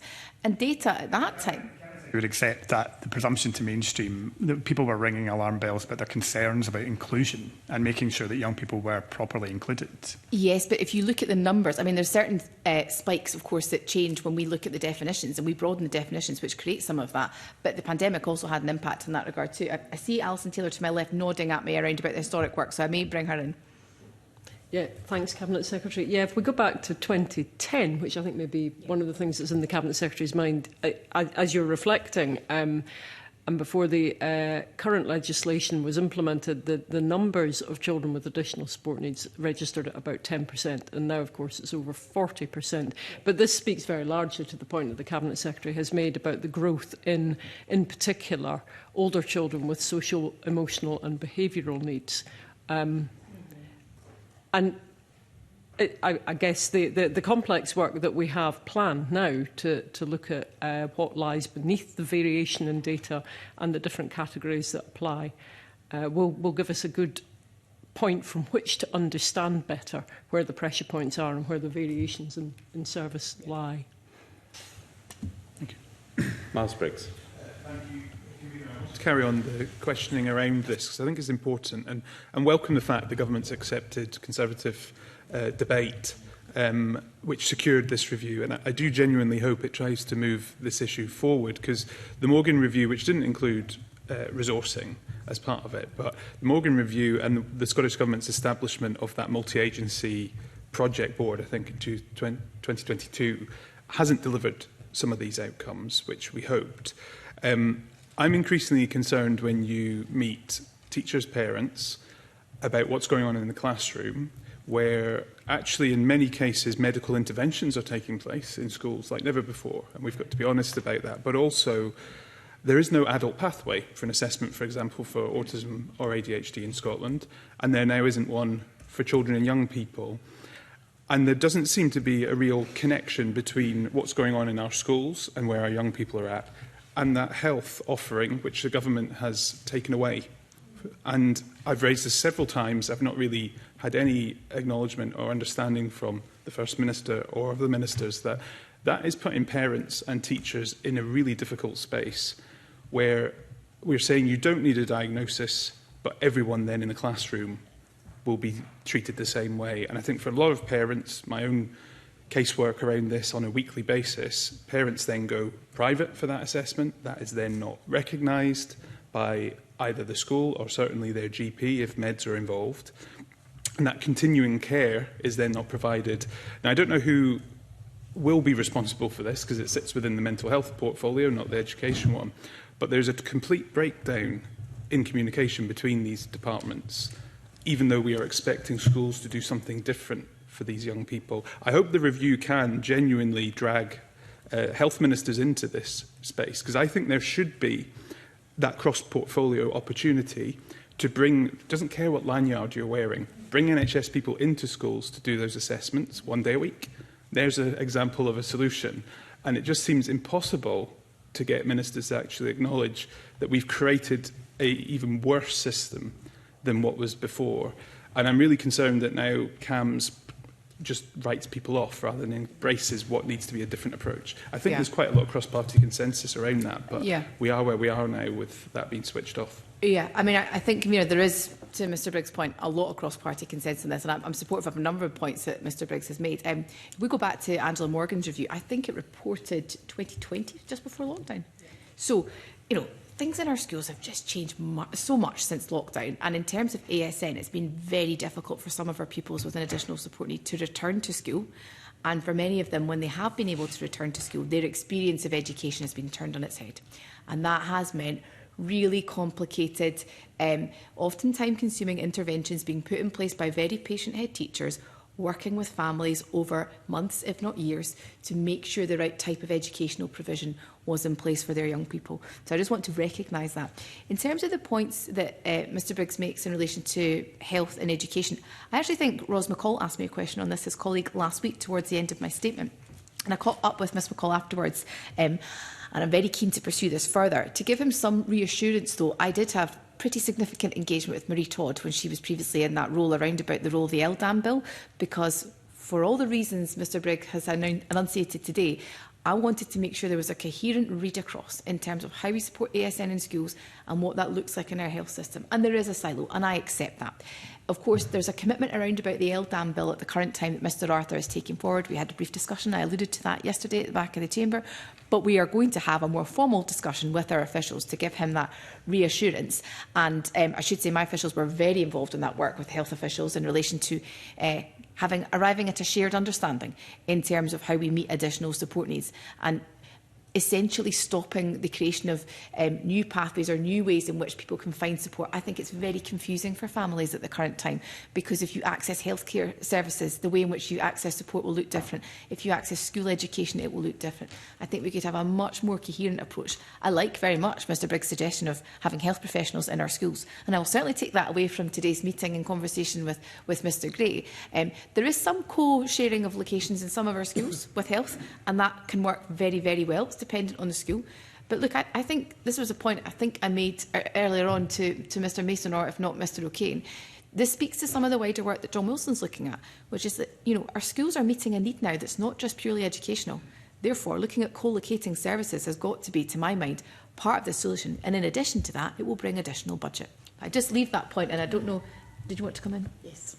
I think some of this fits into the transition space as well. So I just wanted to talk to some of that, because I think, again, it comes back to what we were talking about earlier in relation to prevention, because if you are not tackling this from a school, or if you're not supporting children from a school space, then, and you're getting them at that adult point, then it's not preventative, it's reactive. So we need to ensure that the support is there in school. And I think through the National Transitions Plan, in terms of, you know, the aim of the transition plan is that every young disabled person feels, you know, ready to enter into adulthood, ready and supported. So I think a lot of that, the discussion around that has been when we start talking about transitions, when we start talking about those movements.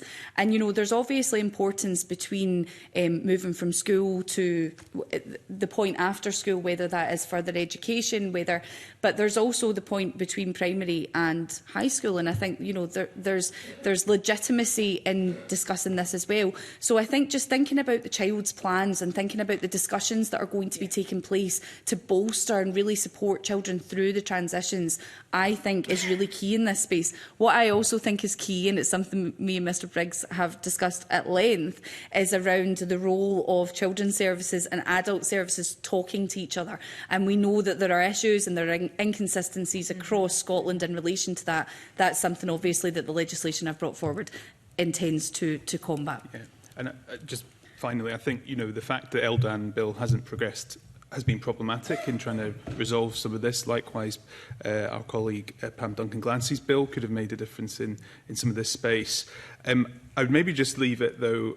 I was in Fife on Friday visiting Autism Scotland's one-stop shop in Kirkcaldy, which I know for Fife members is a great resource there. A lot of families are accessing that now for advocacy work, which just shows you where the system isn't necessarily working for them and their children. But I would hope, and maybe the Minister can take this away, that when we are doing this short, sharp review, health ministers could be involved in that, because, you know, they should be taking this learning on, and potentially that review can look towards some recommendations for NHS staffing and work in schools going forward.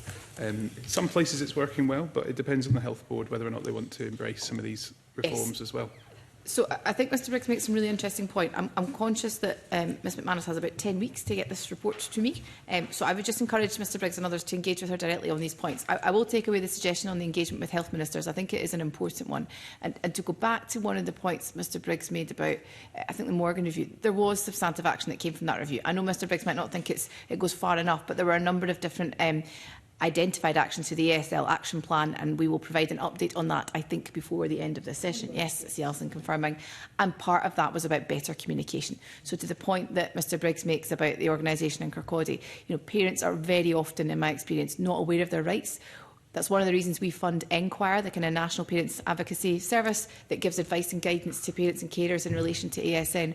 We'll continue that funding through the budget, I should say, but I do think it's an important point in relation to the action that's been taken throughout the course of this Parliament. Okay, thanks. Thank you. Paul McLennan.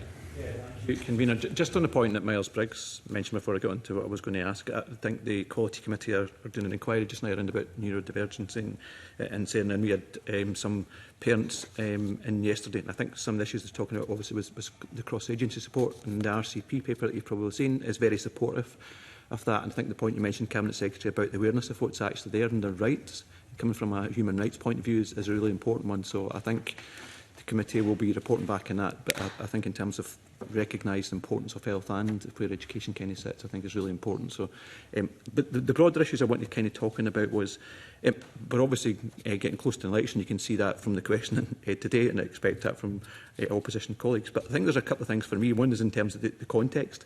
In terms of that, we talk about tuition fees and the difference that makes, and I think that's really important. We talked about child poverty, and it's the lowest rate in the UK. I think is really important. And one of the key things I think for me was around about, and we talked about this a bit early learning, was around about I think it's equivalent around about £6,000 per child.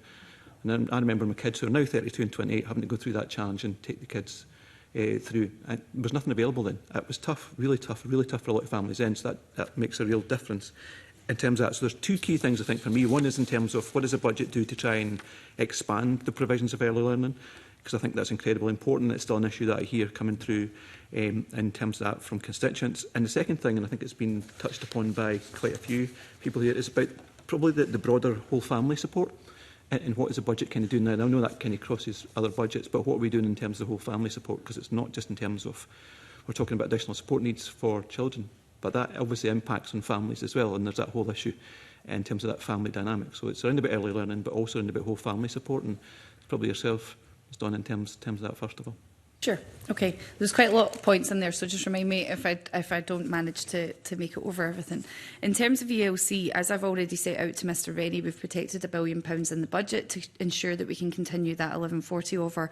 And Mr McLennan's right, that saves families over £6,000 a year. Now, I've already spoke to the additionalities in terms of the breakfast clubs and the wraparound school care, but we're continuing to expand childcare further in a number of ways, as well as taking the necessary time, I think, to really understand what it is that families need. So that takes us directly to the work underway in the early adopter communities. These are supporting over 20 communities, and different approaches are being taken in these areas. So some area, it again depended on locality, because we know these local areas know what their families need the most. So, for example, some areas are taking an approach that's focusing on providing childcare for younger children. Some families are taking an approach that's trying to increase benefit maximisation. We know that, for example, the universal credit childcare element and the tax-free childcare elements are extremely underutilised.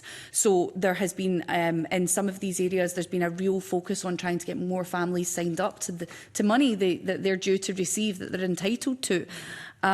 So, as I say, there's a number of different approaches underway in relation to the early adopters. And I think that that's really important in terms of looking to that wider childcare offer. In terms of whole family support, Mr McLennan's will be aware that we've ensured another £50 million in the budget for whole family wellbeing funding, but that's in addition to £50 million in terms of whole family support. That's in relation to the First Minister's priority of, that real wraparound support for families in their local areas. So I'm really confident, that, again, it all comes back to what we've been discussing all morning in terms of this prevention agenda, that we really are investing in the right ways. I said the ELC is absolutely a preventative move. It is in terms of, providing young children with the early learning that they need, but also in terms of ensuring families can take up employment opportunities. But there are a number of other aspects to whole family wellbeing as well. So, as I say, investing over £100 million in relation to that, and I think that's a really, really positive move. Okay. Just on the whole family wellbeing, because I think there's obviously a commitment to spend £500 million in terms of that. I know that's not been fully spent in terms of that. I know East Lothian was one of the recipients of the funding. I suppose what's the lessons can you take into the next Parliament round about the whole family wellbeing fund? Because again, I think that's a key aspect of why that budget's not been spent, and is there opportunities to say, right, okay, what lessons do we learn to take that forward?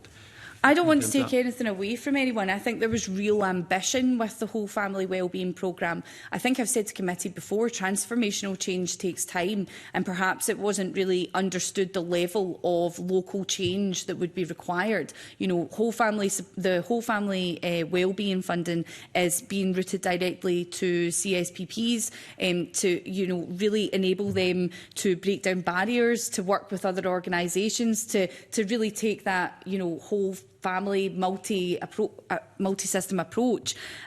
So I think in terms of learning lessons, and I know that it's been a concern from other members of the committee in relation to the £500 million that was stated and the spend that has been utilised every year, but that's taken at the pace of the Children's Service Planning Partnerships and what they are able to spend. So, as I say, it's not that we are drawing back from that commitment in any way, it's just that we're going at the pace that is able to on the ground. On top of that as well, though, I would also say over and above the Element 1 funding that goes directly to CSPPs, we do have Element 3 funding, which is a cross-Scottish Government approach to really try and embed system change with local organisations, and I am committed to continuing that further. So there's various aspects to whole family wellbeing, but I would say that it is having real impacts.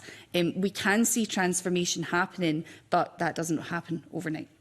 You talked about the Element 3 part, and I know East Lothian was a recipient of some of that funding as well, and it's made a real difference, I have to say, in the discussions I've had with families and also with the council themselves in terms of that. So I can see the benefits that's coming down.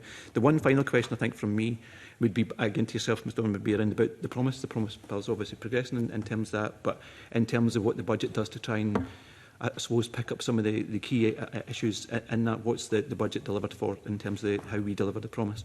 Okay, so I think there's a number of things that we're doing in that respect. I think the budget directly responds to a lot of our priorities and the promise. We've already discussed whole family wellbeing funding. We will be establishing a care leaver payment this year, which will go a long way in terms of improving transitions into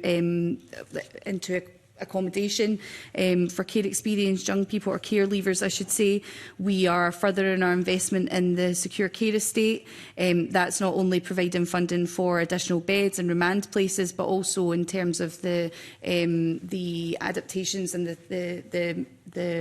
the progress in relation to some of the difficulties we were experiencing with capacity last year, which thankfully we haven't seen in recent months. And equally, I already spoke to the continuation of funding for the Bairnshouse, another thing which I think is having really transformational changes for young people who are involved in the justice system and young victims. So I think those things, to name just a few, on top of already what's been spent to deliver the promise, shows government's priority and continued commitment to that. We also have funding in relation to the promise bill.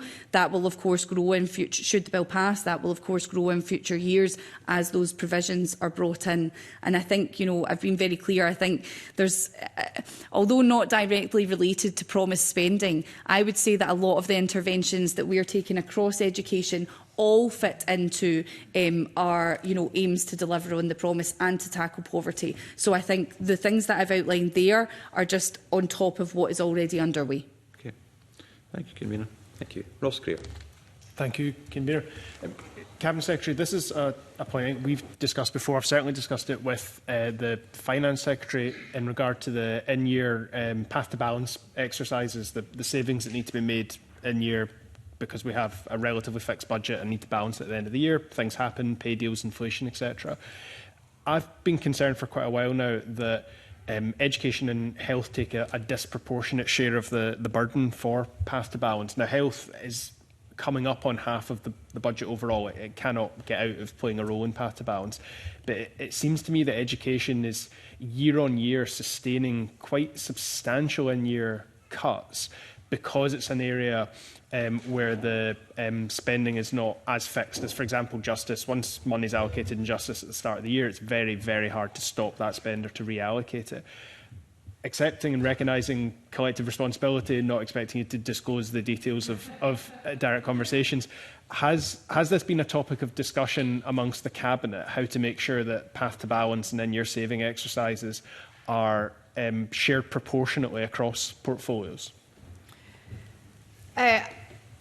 Well, I think, Convener, I'll need to be careful, because obviously I can't disclose the nature of Cabinet discussions. But, we're all bound by collective responsibility. I think it's fair to say we all take our share of the pain. Mr Greer is right to say that much of the spend in my portfolio is not legally committed. And the issue that we've come up against in recent years, where we've had to make in-year savings as a result of, for example, pay deals or other things that have happened in the course of the year, before the session? Well, I don't know. It didn't seem to go down very well with the person to your right and the Convener, so I'll maybe not mention it again. But I think it's important to say that we have more options in education, and the question for ministers, and certainly for me, is, are they politically palatable? So here's a good example of spend that's not legally committed. Teacher numbers. That extra funding, as was 145, has now been uprated. That wasn't legally committed, but I was pretty adamant it was not being taken off the table. It could have been. So I think we need to take political decisions as a government that say something about your priorities. And for us, investing in education is important. I take Mr Greer's point in relation to share of some of the reductions. He will also know the origin of some of those reductions that he has mentioned. So I don't need to go back over that ground. And I think that was quite challenging. It's fair to say it has been a challenging time in that regard. But we now are coming out of that, and I think we have a strong settlement this year. We have additionality for colleges, which is certainly welcome. I know Mr Greer will welcome that. The funding for breakfast clubs, the funding for wraparound childcare. Funding that we haven't touched on today in relation to free school meals, so the AAT thresholds, and also the funding for pension credit, just opening up more pathways for children and young people to access free school meals. So really important work that's happening at the current time.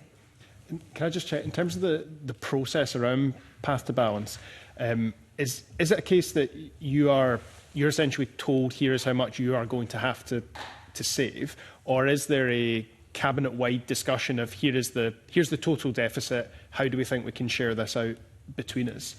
Trying to understand the extent to which... close to disclosing cabinet conversations that I don't think I am able to. But I think it's fair to say in general terms we all take a collective role in that regard. So we collectively agree things at cabinet, and we take our share of the associated challenge in that regard. So it's a bit of a politician's answer. I apologise from this politician. I appreciate the constraints of collective responsibility. I have raised this with the Finance Secretary. I'll raise it with her again. It's primarily an issue for that portfolio about how this is administered, but I was keen to hear from someone who's at the receiving end of a lot of this about how it feels from the perspective of the portfolios it's being taken from. But I accept the constraints. Thanks.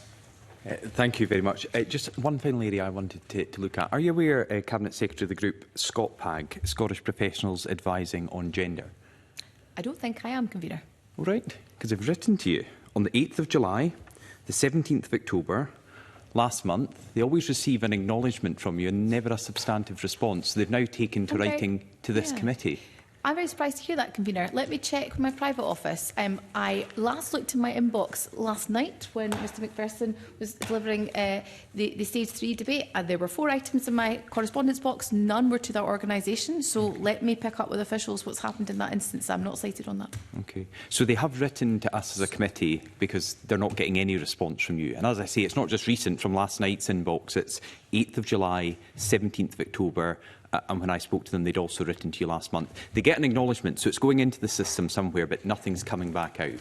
Okay, well, let me find out and come back to you. But because they've not had any correspondence with you, and they'd like a meeting with you, so given this group have not had any response, would you be willing to meet with them, first of all? Convener, I haven't even seen the correspondence in question. But a group that are Scottish Professionals Advising on Gender, you wouldn't have any objection to meeting with them? Convener, I'm sorry, we're not going to have a diary conversation today. I would like to look at the correspondence first. It's not come to me, so can you please let me read it in the first instance and come back to you, but more importantly, come back to the stakeholders, because they should have received a response. Oh, I agree with that. So, but since they've not met with you,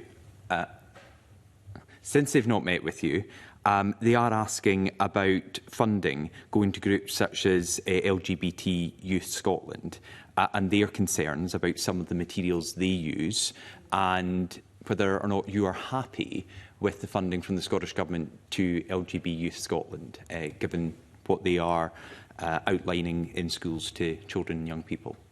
So I don't think, Convener, and Alison or Claire Hicks will correct me if I'm wrong, I don't think any funding comes from education to LGBT Scotland. I think we've just had a discussion with Mr Greer about your collective responsibility. I think it comes from equalities. But collective responsibility of all government ministers.